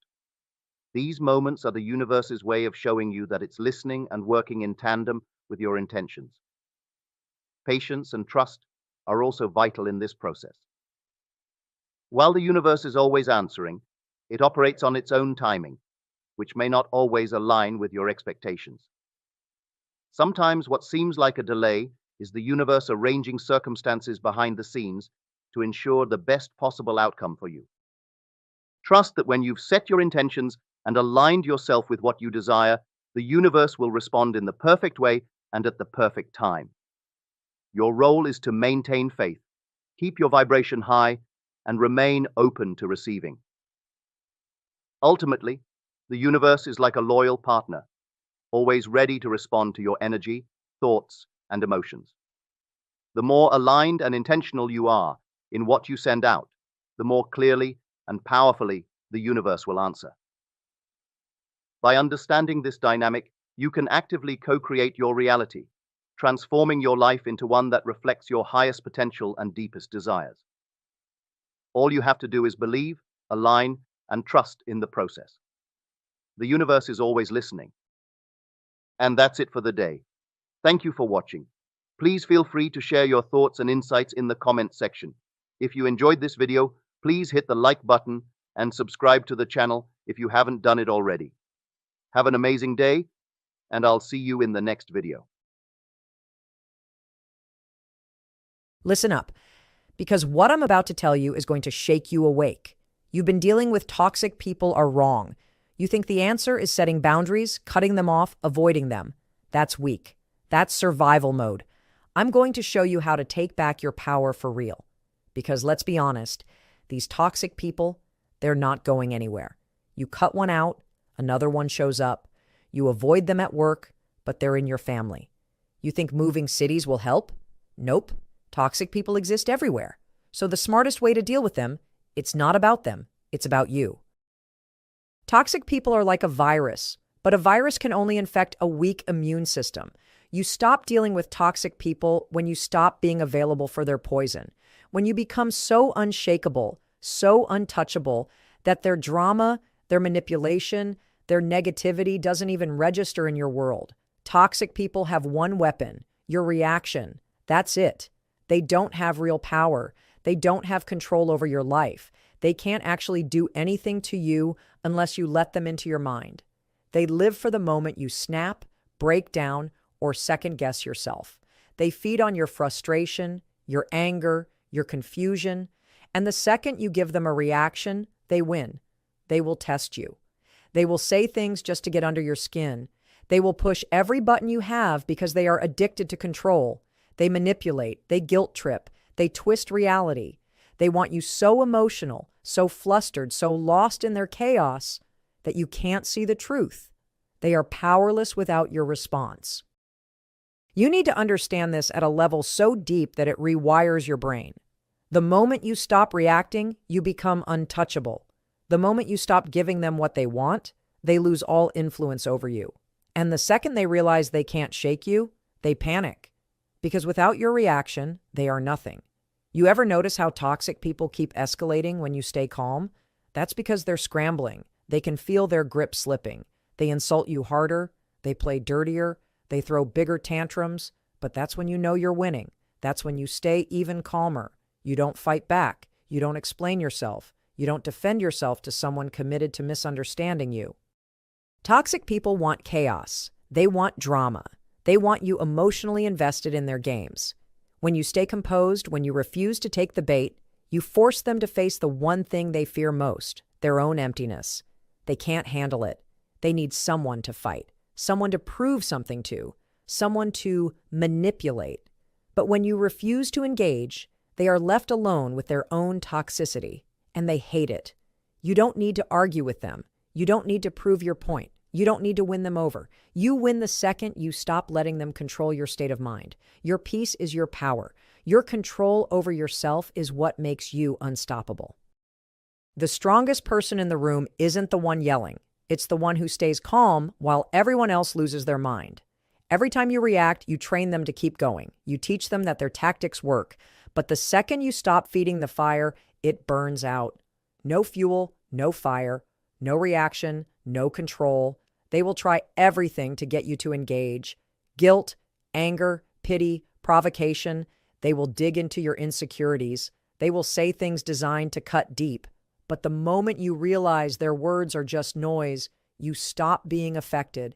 It's not about ignoring them. It's about mastering yourself. It's about understanding that their opinion means nothing. Their validation means nothing. Their approval, their disapproval, their insults, their praise, it's all meaningless. The only thing that matters is what you decide to believe. The only thing that affects your life is what you give energy to. They don't make you feel anything. You allow yourself to feel it. They don't put you in a bad mood. You allow them to. And the moment you take back control of your emotions, you become something they can't handle, untouchable. Most people spend their lives being puppets, letting toxic people pull their strings. One comment ruins their day. One argument throws them off course. One person's negativity drains all their energy. That's weakness. That's being a slave to other people's dysfunction. That's letting external forces dictate your internal world. But you're not weak. You're not here to be controlled. You're here to master yourself so deeply that no one can shake you. Imagine if nothing they said bothered you. Imagine if they couldn't provoke you no matter how hard they tried. Imagine if their insults bounced off you like nothing. That's real power. That's freedom. That's how you break free from toxic people, not by cutting them off, not by avoiding them, but by becoming someone who is completely unaffected by them. They will try to break you, but only if you let them. They will try to make you doubt yourself, but only if you listen. They will try to make you feel small, but only if you believe them. But the second you decide that their words mean nothing, that their opinions mean nothing, that their validation is worthless, you win. The most dangerous person in the world is the one who cannot be controlled. And the way you become that person is simple. Never react. Never let them in. Never let their poison enter your system. Because the moment you do, they own you. But when you don't, when you stay calm, when you refuse to engage, they lose all power, and you take yours back forever. Toxic people don't deserve your energy. They don't deserve your explanations. They don't deserve your emotional investment. Every second you spend trying to fix them, trying to reason with them, trying to get them to understand your side, is a second you'll never get back. And the truth is, they already understand. They know exactly what they're doing. They just don't care. You keep thinking, if you just explain it better, they'll finally get it. If you just show them enough love, they'll finally change. If you just put up with them a little longer, they'll finally treat you right. But they won't. They never will. Because toxic people don't want resolution. They don't want peace. They don't want healthy relationships. They want control. They want power. They want you drained, exhausted, questioning yourself. The hardest truth you'll ever accept is that some people are committed to misunderstanding you. And no matter how many times you explain, no matter how much proof you give, no matter how reasonable you are, they will twist your words, play the victim, and make you out to be the problem. You could sit them down with undeniable evidence, and they would still find a way to manipulate the situation in their favor. Because they don't want the truth, they want control over you. And the second you realize that, you stop wasting your energy. You stop arguing. You stop trying to change them. You stop expecting them to be someone they're not. You stop hoping that someday they'll wake up and realize what they've done, because that day isn't coming. They are exactly who they want to be. and they have no intention of changing. That's why you have to cut off your energy supply, not just physically, but mentally. Because even if you go no contact, even if you distance yourself, if you're still thinking about them, still replaying conversations in your head, still wondering if you did something wrong, they still own a part of you. And that's exactly what they want. They don't need to be in your life to control you. If they're still living in your mind, they're still winning. The only way to beat them is to make them irrelevant, not by blocking them, not by deleting their number, but by truly not caring anymore, by realizing that their opinion is worthless, by understanding that nothing they say or do actually matters. Because the second you stop giving them energy, they lose all their power. They become just another background noise in your life, something you barely notice. You need to stop expecting closure, stop expecting an apology, stop expecting a moment where they finally admit they were wrong. It's not coming, and even if it did, it wouldn't change anything. Because an apology from someone who doesn't truly care is just another manipulation tactic. They don't apologize because they mean it. They apologize because they want to keep you in their game, and every time you let them back in, you reset the cycle. You don't owe them a conversation. You don't owe them an explanation. You don't owe them one last chance. You owe yourself peace. You owe yourself freedom. You owe yourself a life without their chaos. And that starts the moment you stop feeding them your attention. Toxic people can't survive without an audience. They need someone to manipulate. They need someone to control. They need someone to react to them. The second you stop being that person, they start to wither. They lose their grip. They scramble. They lash out. They try harder to pull you back in. But if you stay firm, if you refuse to engage, they eventually move on to someone else. Because here's the truth. These people don't target everyone. They don't treat everyone the way they treat you. They choose their victims carefully. They choose people who are empathetic, who are kind, who want to see the best in others. They choose people who are willing to give second chances, who don't want to seem like the bad guy, who struggle with letting go. That's why it's so hard for you to break free, because they've trained you to feel guilty for putting yourself first. But you don't owe them anything. You don't owe them your time. You don't owe them your kindness.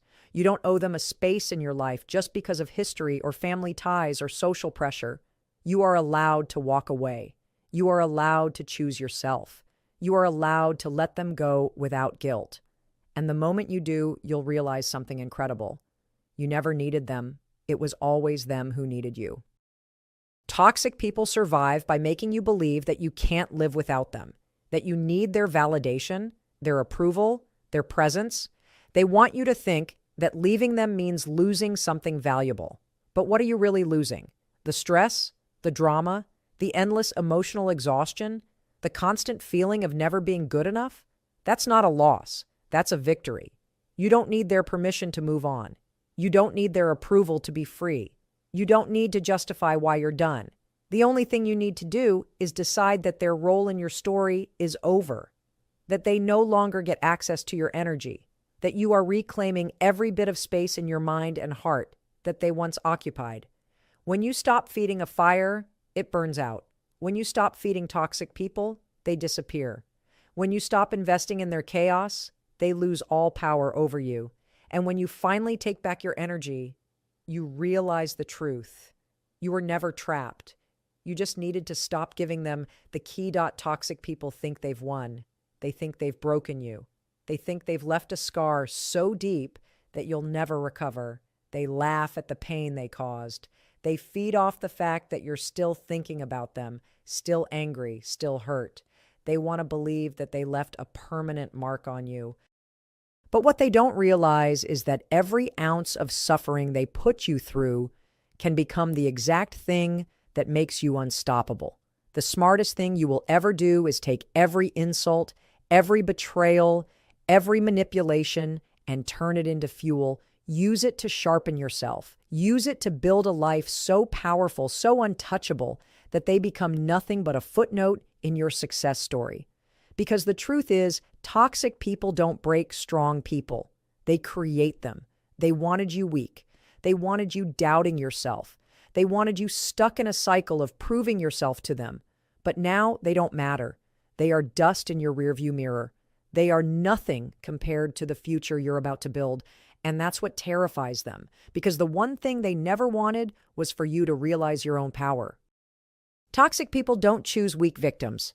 They go after people with potential, people with light, people who have something they lack.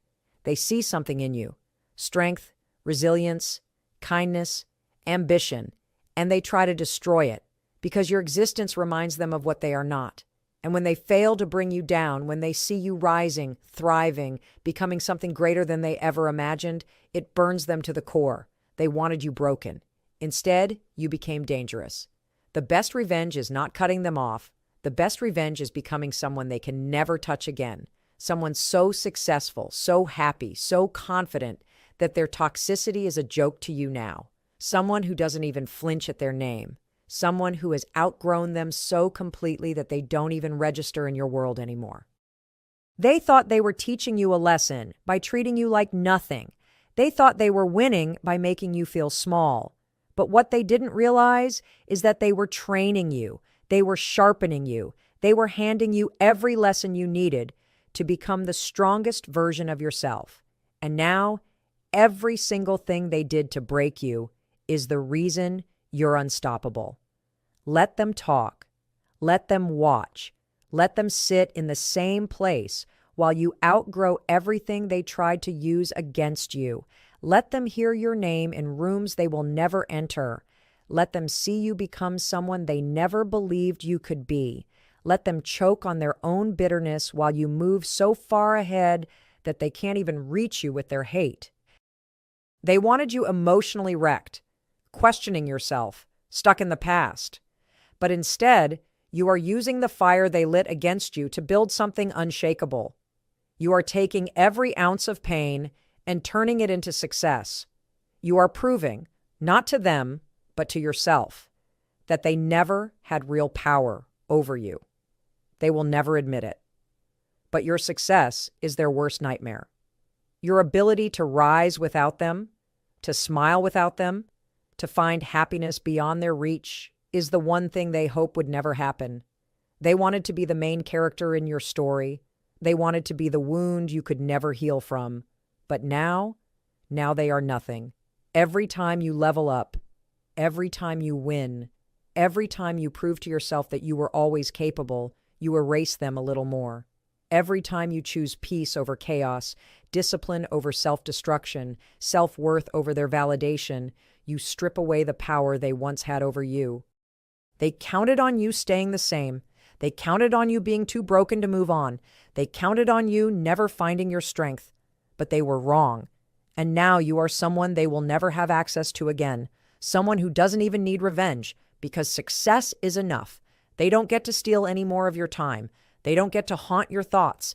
They don't get to be the reason you hold back. Every moment spent thinking about them is a moment wasted on someone who is never worth it. Every time you let their words echo in your mind, you are giving them space they do not deserve. The best thing you will ever do is make them irrelevant. The best thing you will ever do is live so well, so fully, so unapologetically that they become nothing but a lesson you outgrew. Because the truth is, they were never your competition. They were just a distraction. Your real competition is the old you, the version of you that tolerated them, the version of you that questioned your worth, the version of you that stayed too long in places that drained you. And every time you choose yourself, every time you level up, every time you refuse to shrink back into the person they tried to keep you as, you win. They wanted you broken. They wanted you doubting yourself. They wanted you believing that you weren't good enough. But now, the only thing left for them to do is watch as you become everything they swore you couldn't be. And that is a level of revenge they will never recover from. Imagination is the one and only reality. Everything that now exists in your world was first a conception, an idea, a state of consciousness. There is no exception to this rule. The clothes you wear, the chair upon which you sit, the building around us all began as an idea in someone's mind before it was projected into space. You are consciousness. You are not your body, your circumstances, your bank account, your social position. These are but shadows, reflections of your states of consciousness. The real you is the awareness, the I am at the center of your being. Once you truly understand this, you have taken the first step toward mastery of life. Now, the great secret to getting whatever you want lies in one simple principle: what you assume you become. Your assumptions, whether conscious or unconscious, direct the course of your life. Assumption, though false, if persisted in, will harden into fact. This is the law by which all things come into manifestation. Consider for a moment when you assume the feeling of your wish fulfilled when you live from the end, mentally dwelling in the state of already having what you desire. You set in motion forces beyond your conscious awareness that reshape your world to match your assumption. This is not positive thinking. This is the creative use of consciousness itself. Let me share with you a simple experiment to prove this principle. Tonight, before you sleep, define clearly in your mind something you deeply desire. It could be a specific amount of money, a relationship, a job promotion, profit of anything that feels significant to you. Now close your eyes and ask yourself, how would I feel if my desire were already fulfilled? What would I experience? How would I see the world? What would I hear from others? Then create a scene in your imagination that implies your desire is already a fact. Perhaps it is a friend congratulating you on your good fortune. Perhaps it is simply the feeling of relief and satisfaction knowing your desire is now manifest. Make this scene as vivid and as real as you possibly can. Enter into it completely. Feel the reality of it. Experience the naturalness of having what you want. Do this exercise for just a few minutes, but with complete concentration and feeling. Then release it and fall asleep in this consciousness. You need not repeat it again and again throughout the day, though you may if you wish. The important thing is the intensity of feeling, the completeness of the experience in your imagination. What you have done is plant a seed in the fertile soil of consciousness. Just as a farmer plants a seed and then allows nature to take its course, you must allow the seed to grow naturally into manifestation. Do not dig it up every day to see if it has sprouted. Have faith in the law, for the law never fails. You see, imagination is not fantasy as most believe it to be. Imagination is the very creative power of God operating within you. Man is all imagination and God is man and exists in us, and we imagine when you are literally exercising divine creative power. This is why the Bible tells us to be renewed by the transformation of your mind. Your mind, properly directed in imagination, transforms your entire life. Many of you may be thinking, but I have tried to imagine good things and they did not come to pass. May I suggest that your failure was not in the law, but in your application of it. You may have imagined what you want, but did you feel the reality of it? Did you accept it as true in consciousness, or did doubt and disbelief counteract your creative work? I tell you now, the outer world is a reflection, a shadow of your inner assumptions. Here is no way under the sun for you to escape your current state of consciousness. Whatever you are conscious of being, you will express, and what you are not conscious of being, you cannot express. This is immutable law. Consider the biblical instruction: whatsoever things you desire, when you pray, believe that you receive them, and you shall have them. This is not a promise of some future fulfillment, it is a statement of a present fact. When you pray, when you imagine, you must believe you have already received, and then you will manifest it in your world. So many people reverse this process. They look to the evidence of their senses to tell them what is possible. They say, when I see it, I will believe it. But the creative process works in the opposite direction. When you believe it, you will see it. Your consciousness must precede your experience, never the reverse. There is literally nothing you cannot be, do, or have when you know how to use the creative power of your own consciousness. Let me address a question that may have arisen in your mind. What about other people? Can I use this law to influence others? The answer is both simple and profound. There are no others. What you see in another is only a reflection of a state within yourself. When you change your concept of another, they must change relative to you. This does not violate free will, for consciousness is one. The separation we perceive is an illusion of the senses. At the deeper level of being, we are united in the one consciousness that underlies all life. This is why the Bible says, "In him we live and move and have our being." We are individualized centers of the one divine consciousness. So if there is someone in your life who you wish would change, a critical spouse, a difficult boss, an unruly child, do not try to change their behavior directly. Instead, change your consciousness of them. See them mentally as you wish them to be.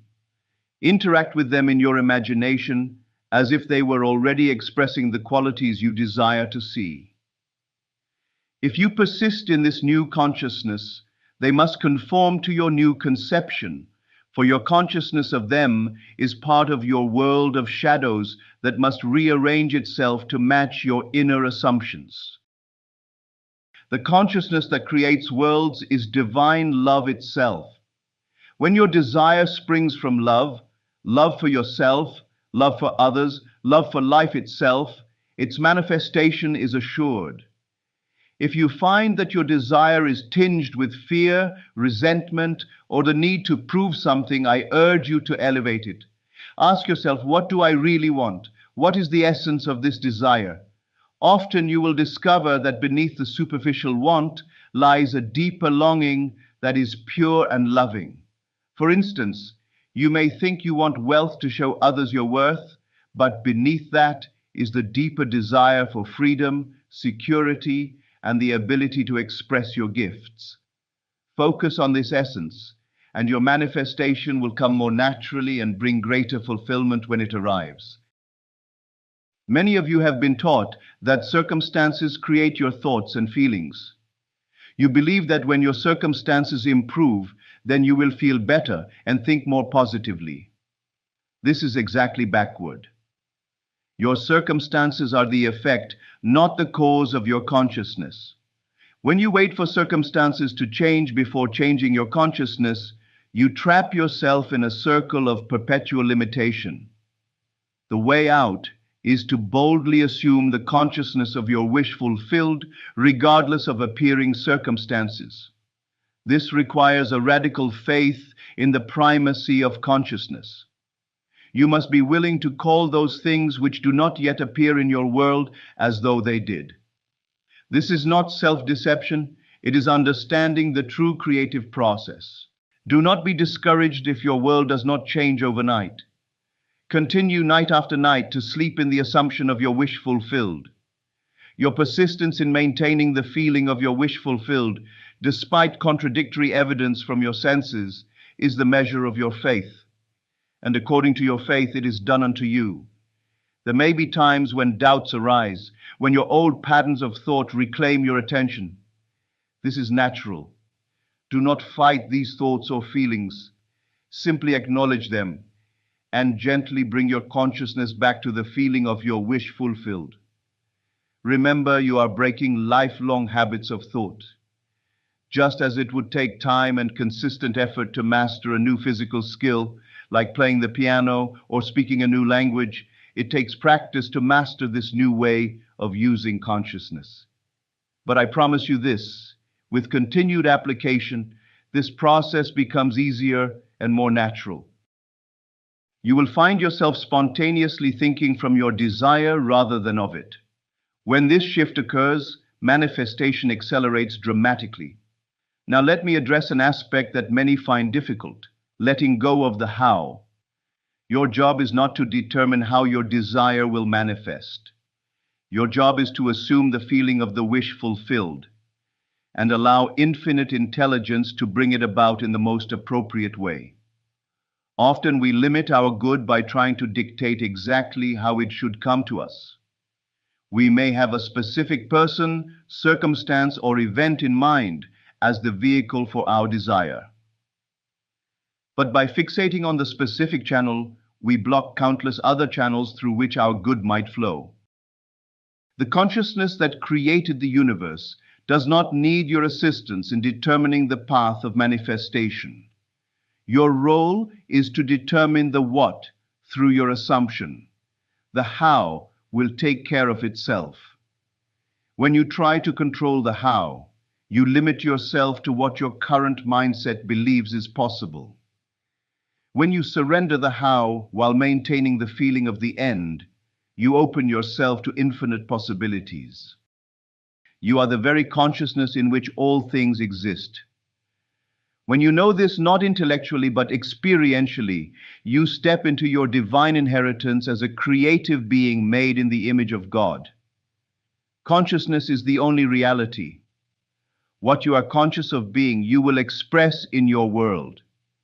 Your assumptions persisted in hardened into fact, therefore assume the feeling of your wish fulfilled.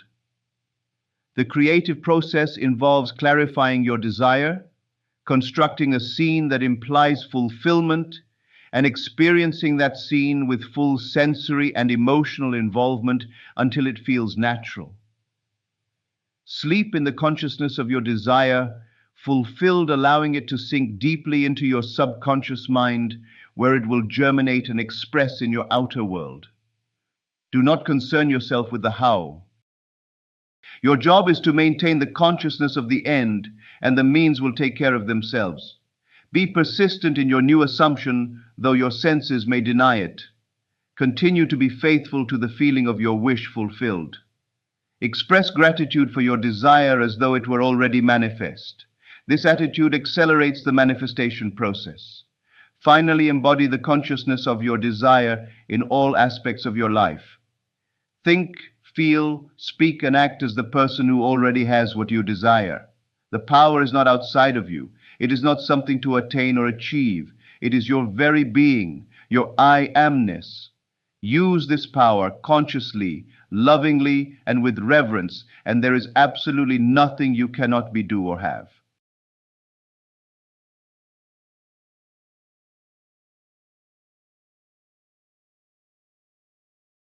Now here is a practical technique. The first thing you do, you must know exactly what you want in this world. When you know exactly what you want, make as lifelike a representation as possible of what you would see and what you would touch and what you would do when physically moving in such a state. For example, suppose I wanted a home, but I had no money, but I still know what I want. Without taking anything into consideration, I would make as lifelike a representation of the home that I would like, with all the things in it that I would want. And then, this night, as I would go to bed, I would imagine that I am actually in such a house, that were I to step off the bed, I would step upon the floor of that house. Were I to leave this room, I would enter the room that is adjacent to my imagined room in that house. And while I am touching the furniture and feeling it to be solidly real, and while I am moving from one room to the other in my imaginary house, I would go sound asleep in that state. If I wanted promotion in my business, I would ask myself, what additional responsibilities would be mine were I to be given this great promotion? What would I do? What would I say? What would I see? How would I act? And then in my imagination, I would begin to see and touch and do and act as I would outwardly see and touch and act were I in that position. If I now desired the mate of my life, were I now in search of some wonderful girl or some wonderful man, what would I actually find myself doing that would imply that I have found my state? For instance, suppose now I was a lady. One thing I would definitely do. I would wear a wedding ring. I would take my imaginary hands, and I would feel the ring that I would imagine to be there. And I would keep on feeling it until it seemed to me to be solidly real. I would give it all the sensory vividness I am capable of giving anything. And while I am feeling my imaginary ring, which implies I am married, I would sleep. This story is told us in the Song of Songs, or the Song of Solomon. It is said at night on my bed, I sought him whom my soul loveth. I found him whom my soul loveth, and I would not let him go until I brought him into my mother's house, right into the chamber of her that conceived me. If I would take that beautiful poem and put it into modern English, into practical language, it would be this. While sitting in my chair, I would feel myself right into the situation of my fulfilled desire. And having felt myself into that state, I would not let it go. I would keep that mood alive, and in that mood I would sleep. That is, taking it right into my mother's chamber, into the chamber of her that conceived me. You know, people are totally unaware of this fantastic power of the imagination. But when man begins to discover this power within him, he never plays the part that he formerly played. He doesn't turn back and become just the reflect of life. From here on in, he is the effector of life. The secret of it is to center your imagination in the feeling of the wish fulfilled and remain therein. For in our capacity to live in the feeling of the wish fulfilled lies our capacity to live the more abundant life. Most of us are afraid to imagine ourselves as important and noble individuals, secure in our contribution to the world, just because at the very moment that we start our assumption, reason, and our senses deny the truth of our assumption. We seem to be in the grip of an unconscious urge which makes us cling desperately to the world of familiar things and resist all that threatens to tear us away from our familiar and seemingly safe moorings. But I appeal to you to try it. If you try it, you will discover this great wisdom of the ancients, for they told it to us in their own strange, wonderful, symbolical form. But unfortunately, you and I misinterpreted their stories and took it for history when they intended it as instruction to simply achieve our every objective. You see, imagination puts us inwardly in touch with the world of states. These states are existent, they are present now, but they are mere possibilities while we think of them. But they become overpoweringly real when we think from them and dwell in them. You know, there's a wide difference between thinking of what you want in this world and thinking from what you want. Let me tell you when I first heard of this strange and wonderful power of the imagination. It was in 1933 in New York City. An old friend of mine taught it to me. He turned to the 14th of John, and this is what he read. In my Father's house are many mansions. If it were not so, I would have told you. I go to prepare a place for you. And if I go and prepare a place for you, I will come again and receive you unto myself. At where I am, there ye may be also. He explained to me that the central character of the Gospels was human imagination. That mansion was not a place in some heavenly house, but simply my desire.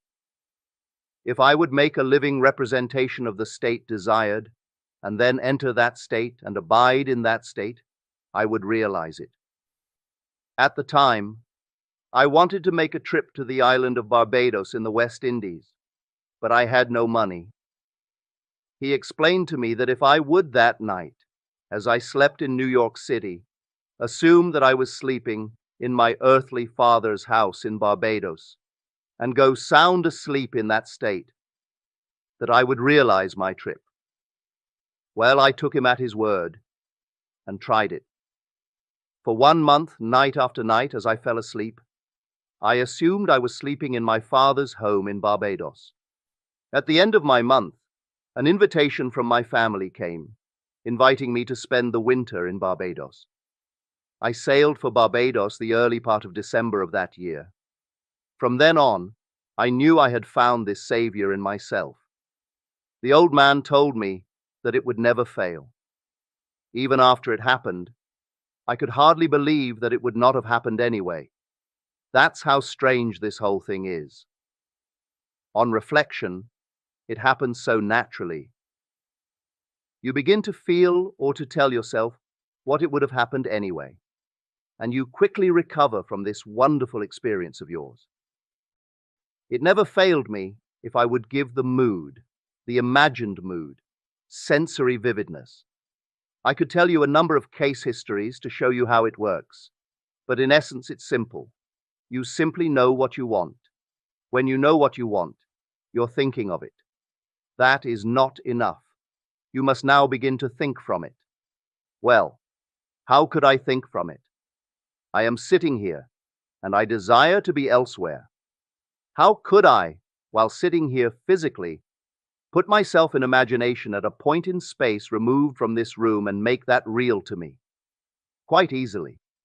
My imagination puts me in touch inwardly with that state. I imagine that I am actually where I desire to be. Now, can I tell that I am there? There is only one way to prove that I am there. For what a man sees when he describes his world is as he describes it relative to himself. So what the world looks like depends entirely upon where I stand when I make my observation.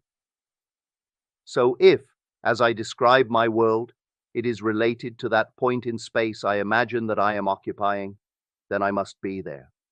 I am not there physically, no, but I am there in my imagination, and my imagination is my real self.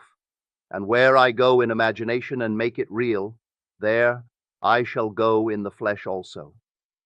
When in that state I fall asleep, it is done. I have never seen it fail.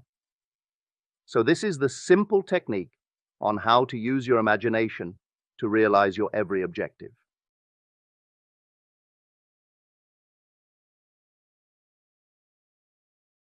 Good evening, ladies and gentlemen.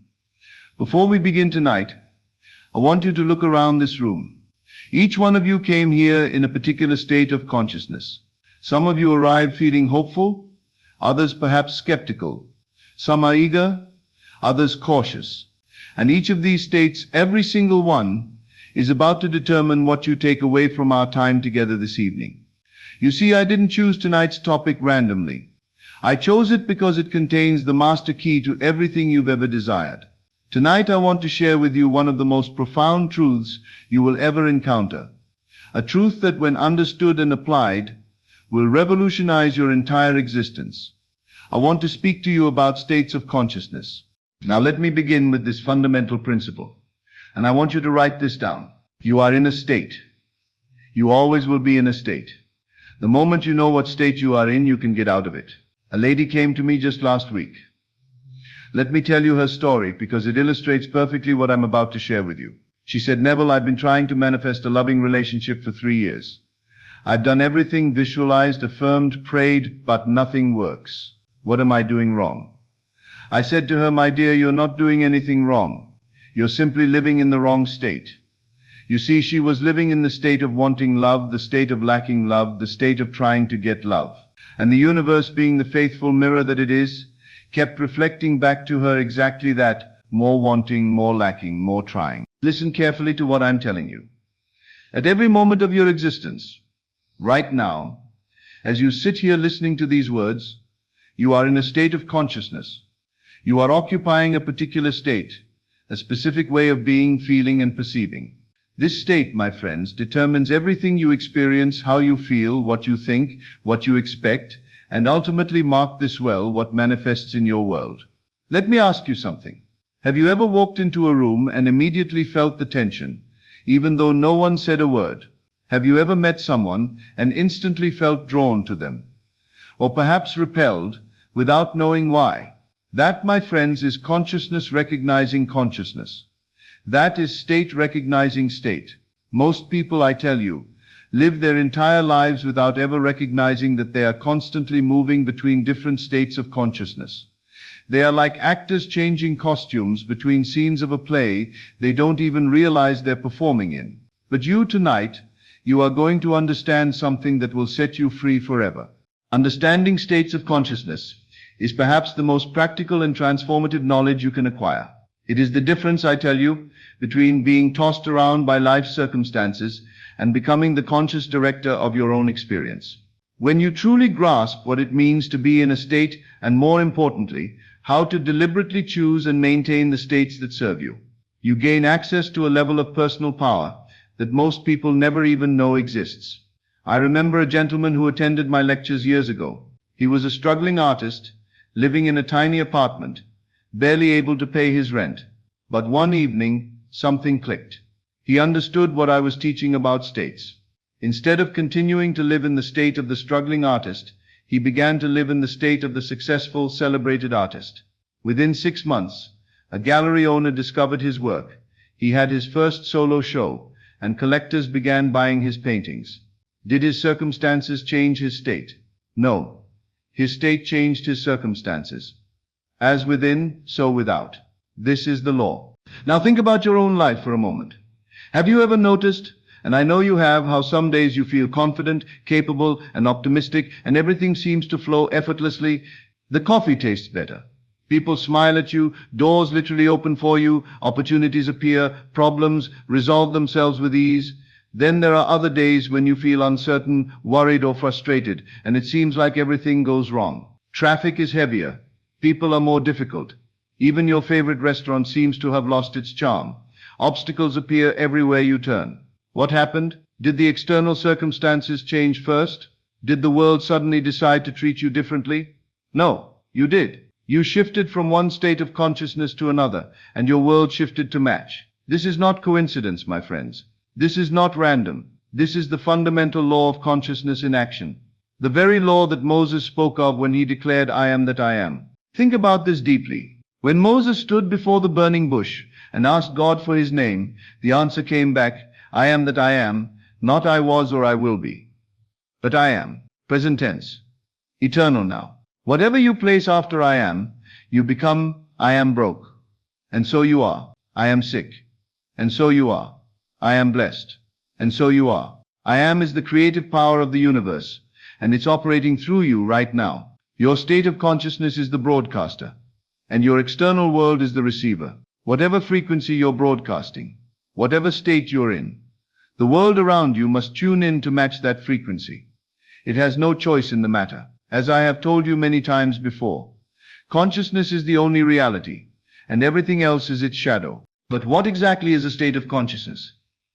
Let me be very clear about this, because this understanding will change your life. It is much more than just a mood or a temporary feeling. A state is a complete configuration of your inner being. Your thoughts, feelings, beliefs, expectations, and self-concept all aligned in a particular pattern. When you're in the state of being loved, for example, you don't just feel good, you think the thoughts that a beloved person thinks. You carry yourself the way a beloved person carries themselves. You expect the treatment that a beloved person expects, and you assume that love is natural and normal in your life. You don't question whether you're lovable. That thought doesn't even occur to you. Love flows to you as naturally as water flows downhill. You see, states are like different radio stations, each broadcasting on its own frequency. Right now, there are hundreds of radio signals passing through this very room. Jazz, classical, rock, news, talk shows, all broadcasting simultaneously. But you only hear the one you're tuned into. The same is true with consciousness. When you're tuned into the lack station, you hear lack everywhere. Not enough money, not enough time, not enough love, not enough opportunity. Every song on that station is about what's missing. When you're tuned into the abundance station, you hear abundance everywhere. Possibilities, resources, connections, solutions. Every song is about what's available, what's possible, what's flowing toward you. The remarkable thing is that both stations are broadcasting simultaneously. The abundance is there right now. The love is there right now. The opportunities are there right now. The only difference is which station you're tuned into. And you, my friends, you are the one holding the dial. Now here is where most people go astray. And I want you to listen to this very carefully. Most people believe that they feel a certain way because of what's happening in their life. They think their state of consciousness is the result of their circumstances. I'm worried because my business is struggling. I'm lonely because I don't have a partner. I'm frustrated because people don't understand me. I'll be happy when I get the promotion. I'll feel confident when I lose weight. I'll be at peace when my problems are solved. But this is backwards thinking. This is the great illusion that keeps people trapped in cycles of limitation and struggle. The truth, I tell you, is exactly the opposite. Your circumstances are the result of your state of consciousness. Your business is struggling because you've been in the state of struggle. You don't have a partner because you've been in the state of loneliness. People don't understand you because you've been in the state of feeling misunderstood. Let me tell you about a woman who came to see me. She was desperate to find a husband. She was 35, had been dating for years, and every relationship ended in disappointment. She said, "Neville, what's wrong with me? Why can't I find love?" I said, "Tell me how you prepare for dates." She said, "Well, I spend hours getting ready, trying to look perfect, wondering if you'll like me, hoping I won't say something wrong, praying that this will finally be the one." Do you see the state she was living in? The state of desperate need, of not being enough, of hoping and praying and trying. And every man she met felt that energy and responded accordingly, either by running away or by treating her as someone who wasn't quite enough. I told her, "Tonight I want you to do something different. Before your next date, I want you to sit quietly and imagine you're already the beloved wife of a wonderful man. Feel how secure you feel in his love. Feel how cherished and adored you are. Feel how natural and easy love is in your life. Go on your date from that state." She did. And do you know what happened? She was relaxed, confident, playful. She wasn't trying to get anything. She was already full.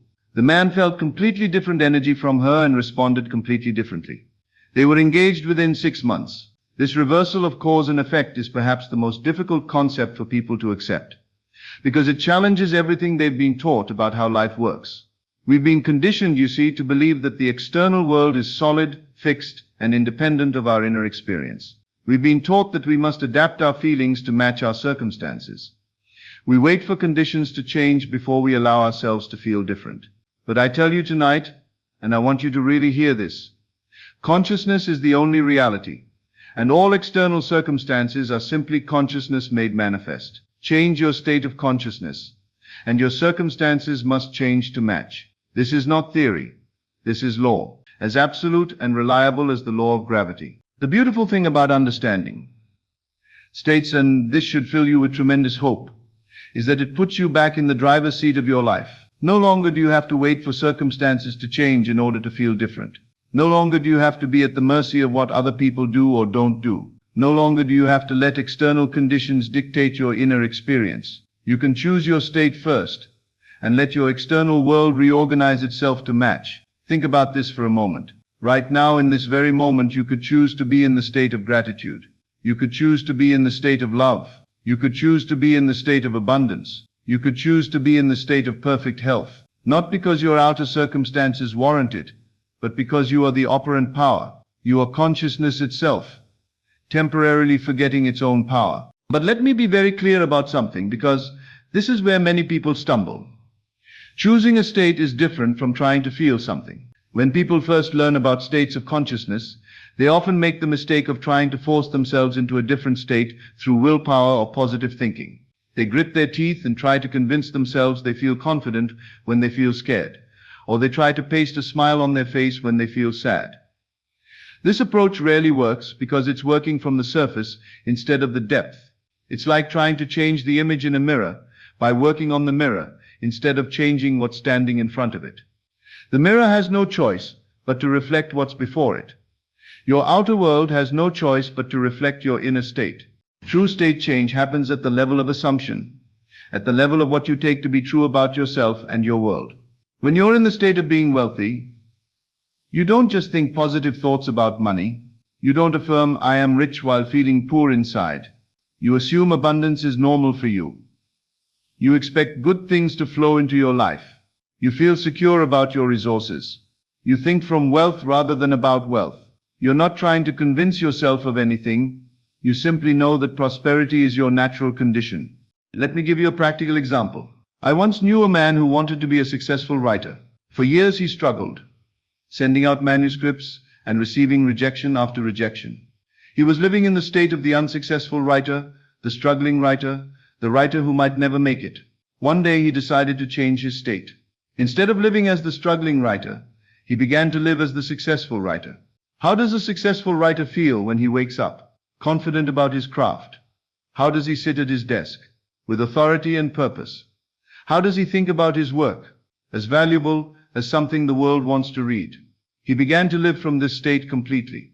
When friends asked about his writing, he didn't complain about rejections. He spoke about his work with the confidence of someone whose success was assured. He dressed differently, carried himself differently, even organized his workspace like a successful author would. Within a year, everything changed. Publishers who had previously rejected him began accepting his work. Opportunities appeared that he had never imagined. His outer world had no choice but to conform to the inner state he was consistently maintaining. And here's something fascinating. States are self-reinforcing. When you're in a particular state, you tend to think thoughts, speak words, and take actions that strengthen and perpetuate that state. When you're in the state of confidence, you naturally think confident thoughts, speak confidently, and act with assurance, all of which reinforces your sense of confidence. When you're in the state of worry, you naturally focus on potential problems, speak about your concerns, and act cautiously, all of which reinforces your anxiety. This is why it's so important, and I cannot emphasize this enough, to catch yourself when you notice you're in an undesirable state.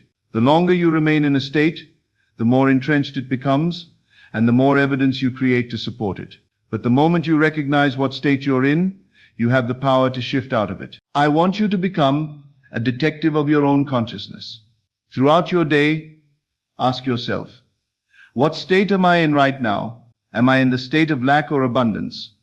Am I in the state of fear or faith? Am I in the state of struggle or ease?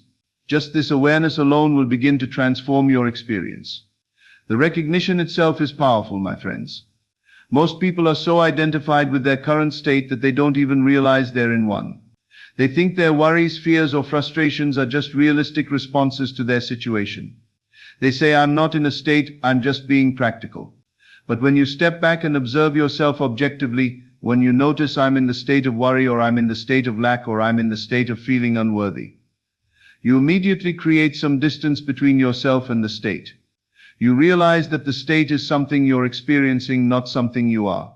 This is the difference between being conscious and being unconscious. An unconscious person is completely identified with whatever state they happen to be in. They are their anger, they are their fear, they are their loneliness. They have no awareness that there's a chooser behind the choice, an observer behind the observation. A conscious person recognizes that they are not their states, they are the awareness that can observe and choose states. They understand what Jesus meant when he said, in the world ye shall have tribulation, but be of good cheer. I have overcome the world. He had transcended identification with external conditions. This recognition, I tell you, is the beginning of freedom. Once you recognize what state you're in, you can begin to deliberately shift into a more desirable state. But how do you do this? How do you move from one state to another? The key, and listen to this carefully, is not to fight against the undesirable state. What you resist persists. Resistance only strengthens what you resist. Instead, you gently redirect your attention toward the state you prefer. Think of states like rooms in a house. If you're in the worry room and you want to be in the confidence room, you don't have to fight your way out or destroy the worry room. The worry room will always be there. It's part of the house of consciousness. You simply walk out of one room and into the other. You shift your attention from the thoughts, feelings, and assumptions of worry to the thoughts, feelings, and assumptions of confidence. This shift often begins with a simple question: how would I think, feel, and act if I were in the state I desire? If you want to experience being loved, ask yourself, how does a beloved person think? What do they expect from others? How do they carry themselves? What assumptions do they make about their worthiness? Then begin to think those thoughts, feel those feelings, and make those assumptions. If you want to be healthy, don't focus on the illness. Focus on how a healthy person feels, thinks, and moves through the world. If you want to be prosperous, don't dwell on lack. Inhabit the consciousness of someone for whom abundance is natural and normal. At first, this might feel artificial or forced. Your logical mind might protest that you're just pretending or lying to yourself. This is ridiculous, it will say. You can't just pretend to be successful when you're clearly struggling. But remember this truth: every state feels natural when you're in it, and artificial when you're not. When you're in the state of confidence, confidence feels completely natural and doubt seems foreign.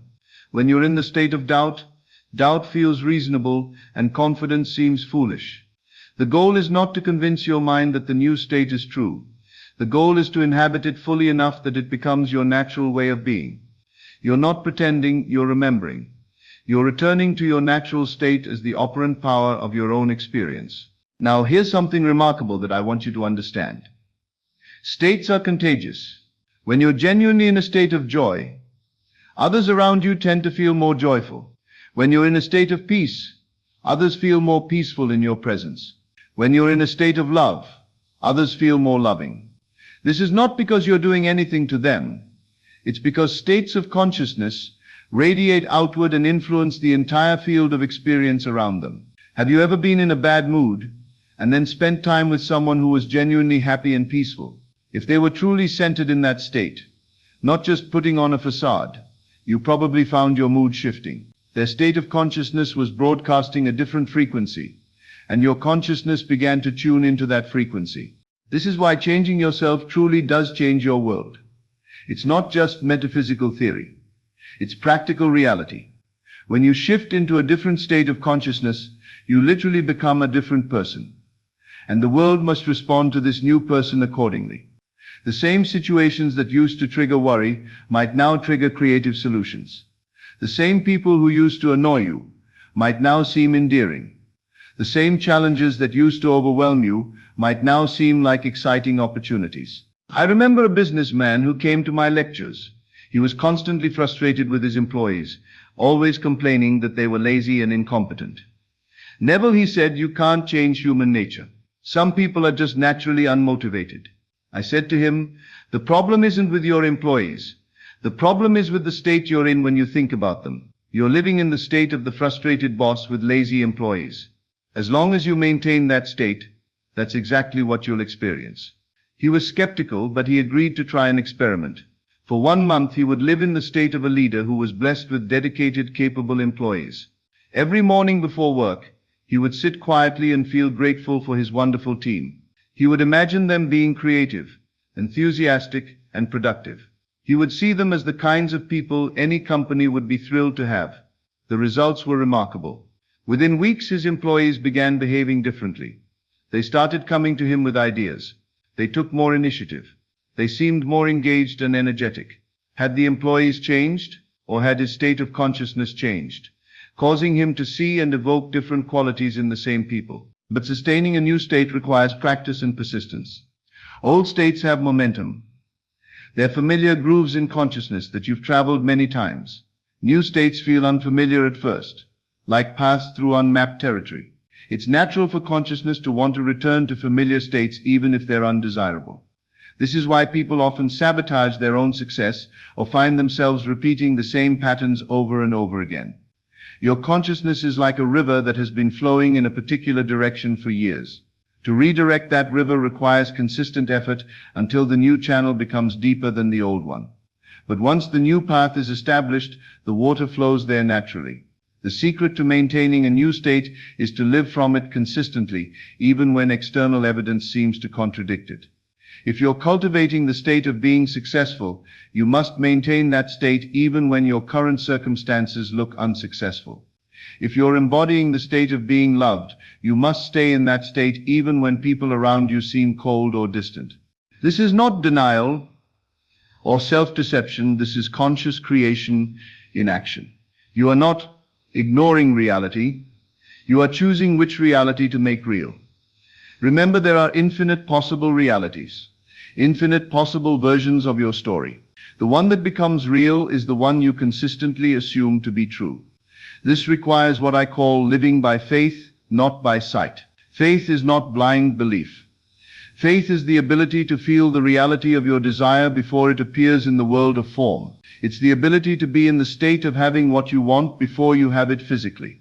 Remember this well. Your external world is always reflecting back to you the state you've been consistently occupying. If you've been in the state of struggle for months or years, your world is currently reflecting that struggle. But the moment you shift into a new state and maintain it consistently, your external world must begin to shift as well. The change might not be immediate. Old patterns have momentum and take time to dissolve, but change is inevitable when you persistently maintain a new state of consciousness. It's like planting a seed.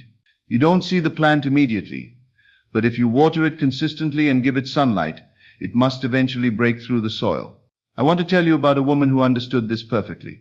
She was diagnosed with a serious illness and given 6 months to live.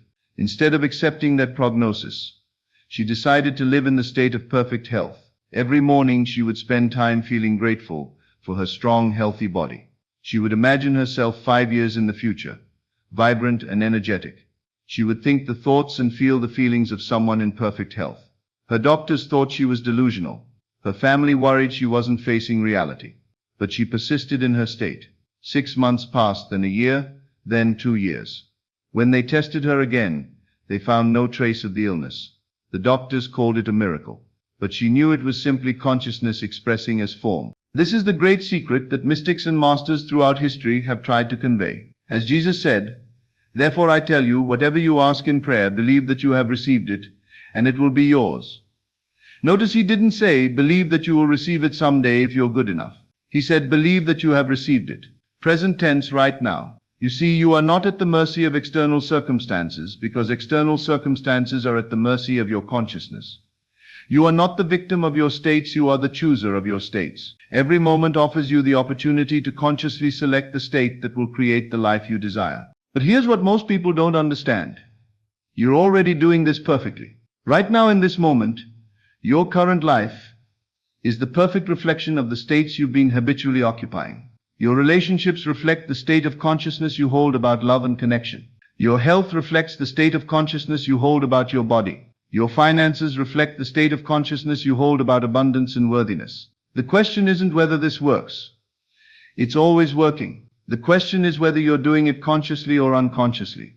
Are you deliberately choosing your states, or are you letting them be chosen for you by circumstances, other people, the media, your past experiences? Your states of consciousness, my friends, are the seeds of your future experiences.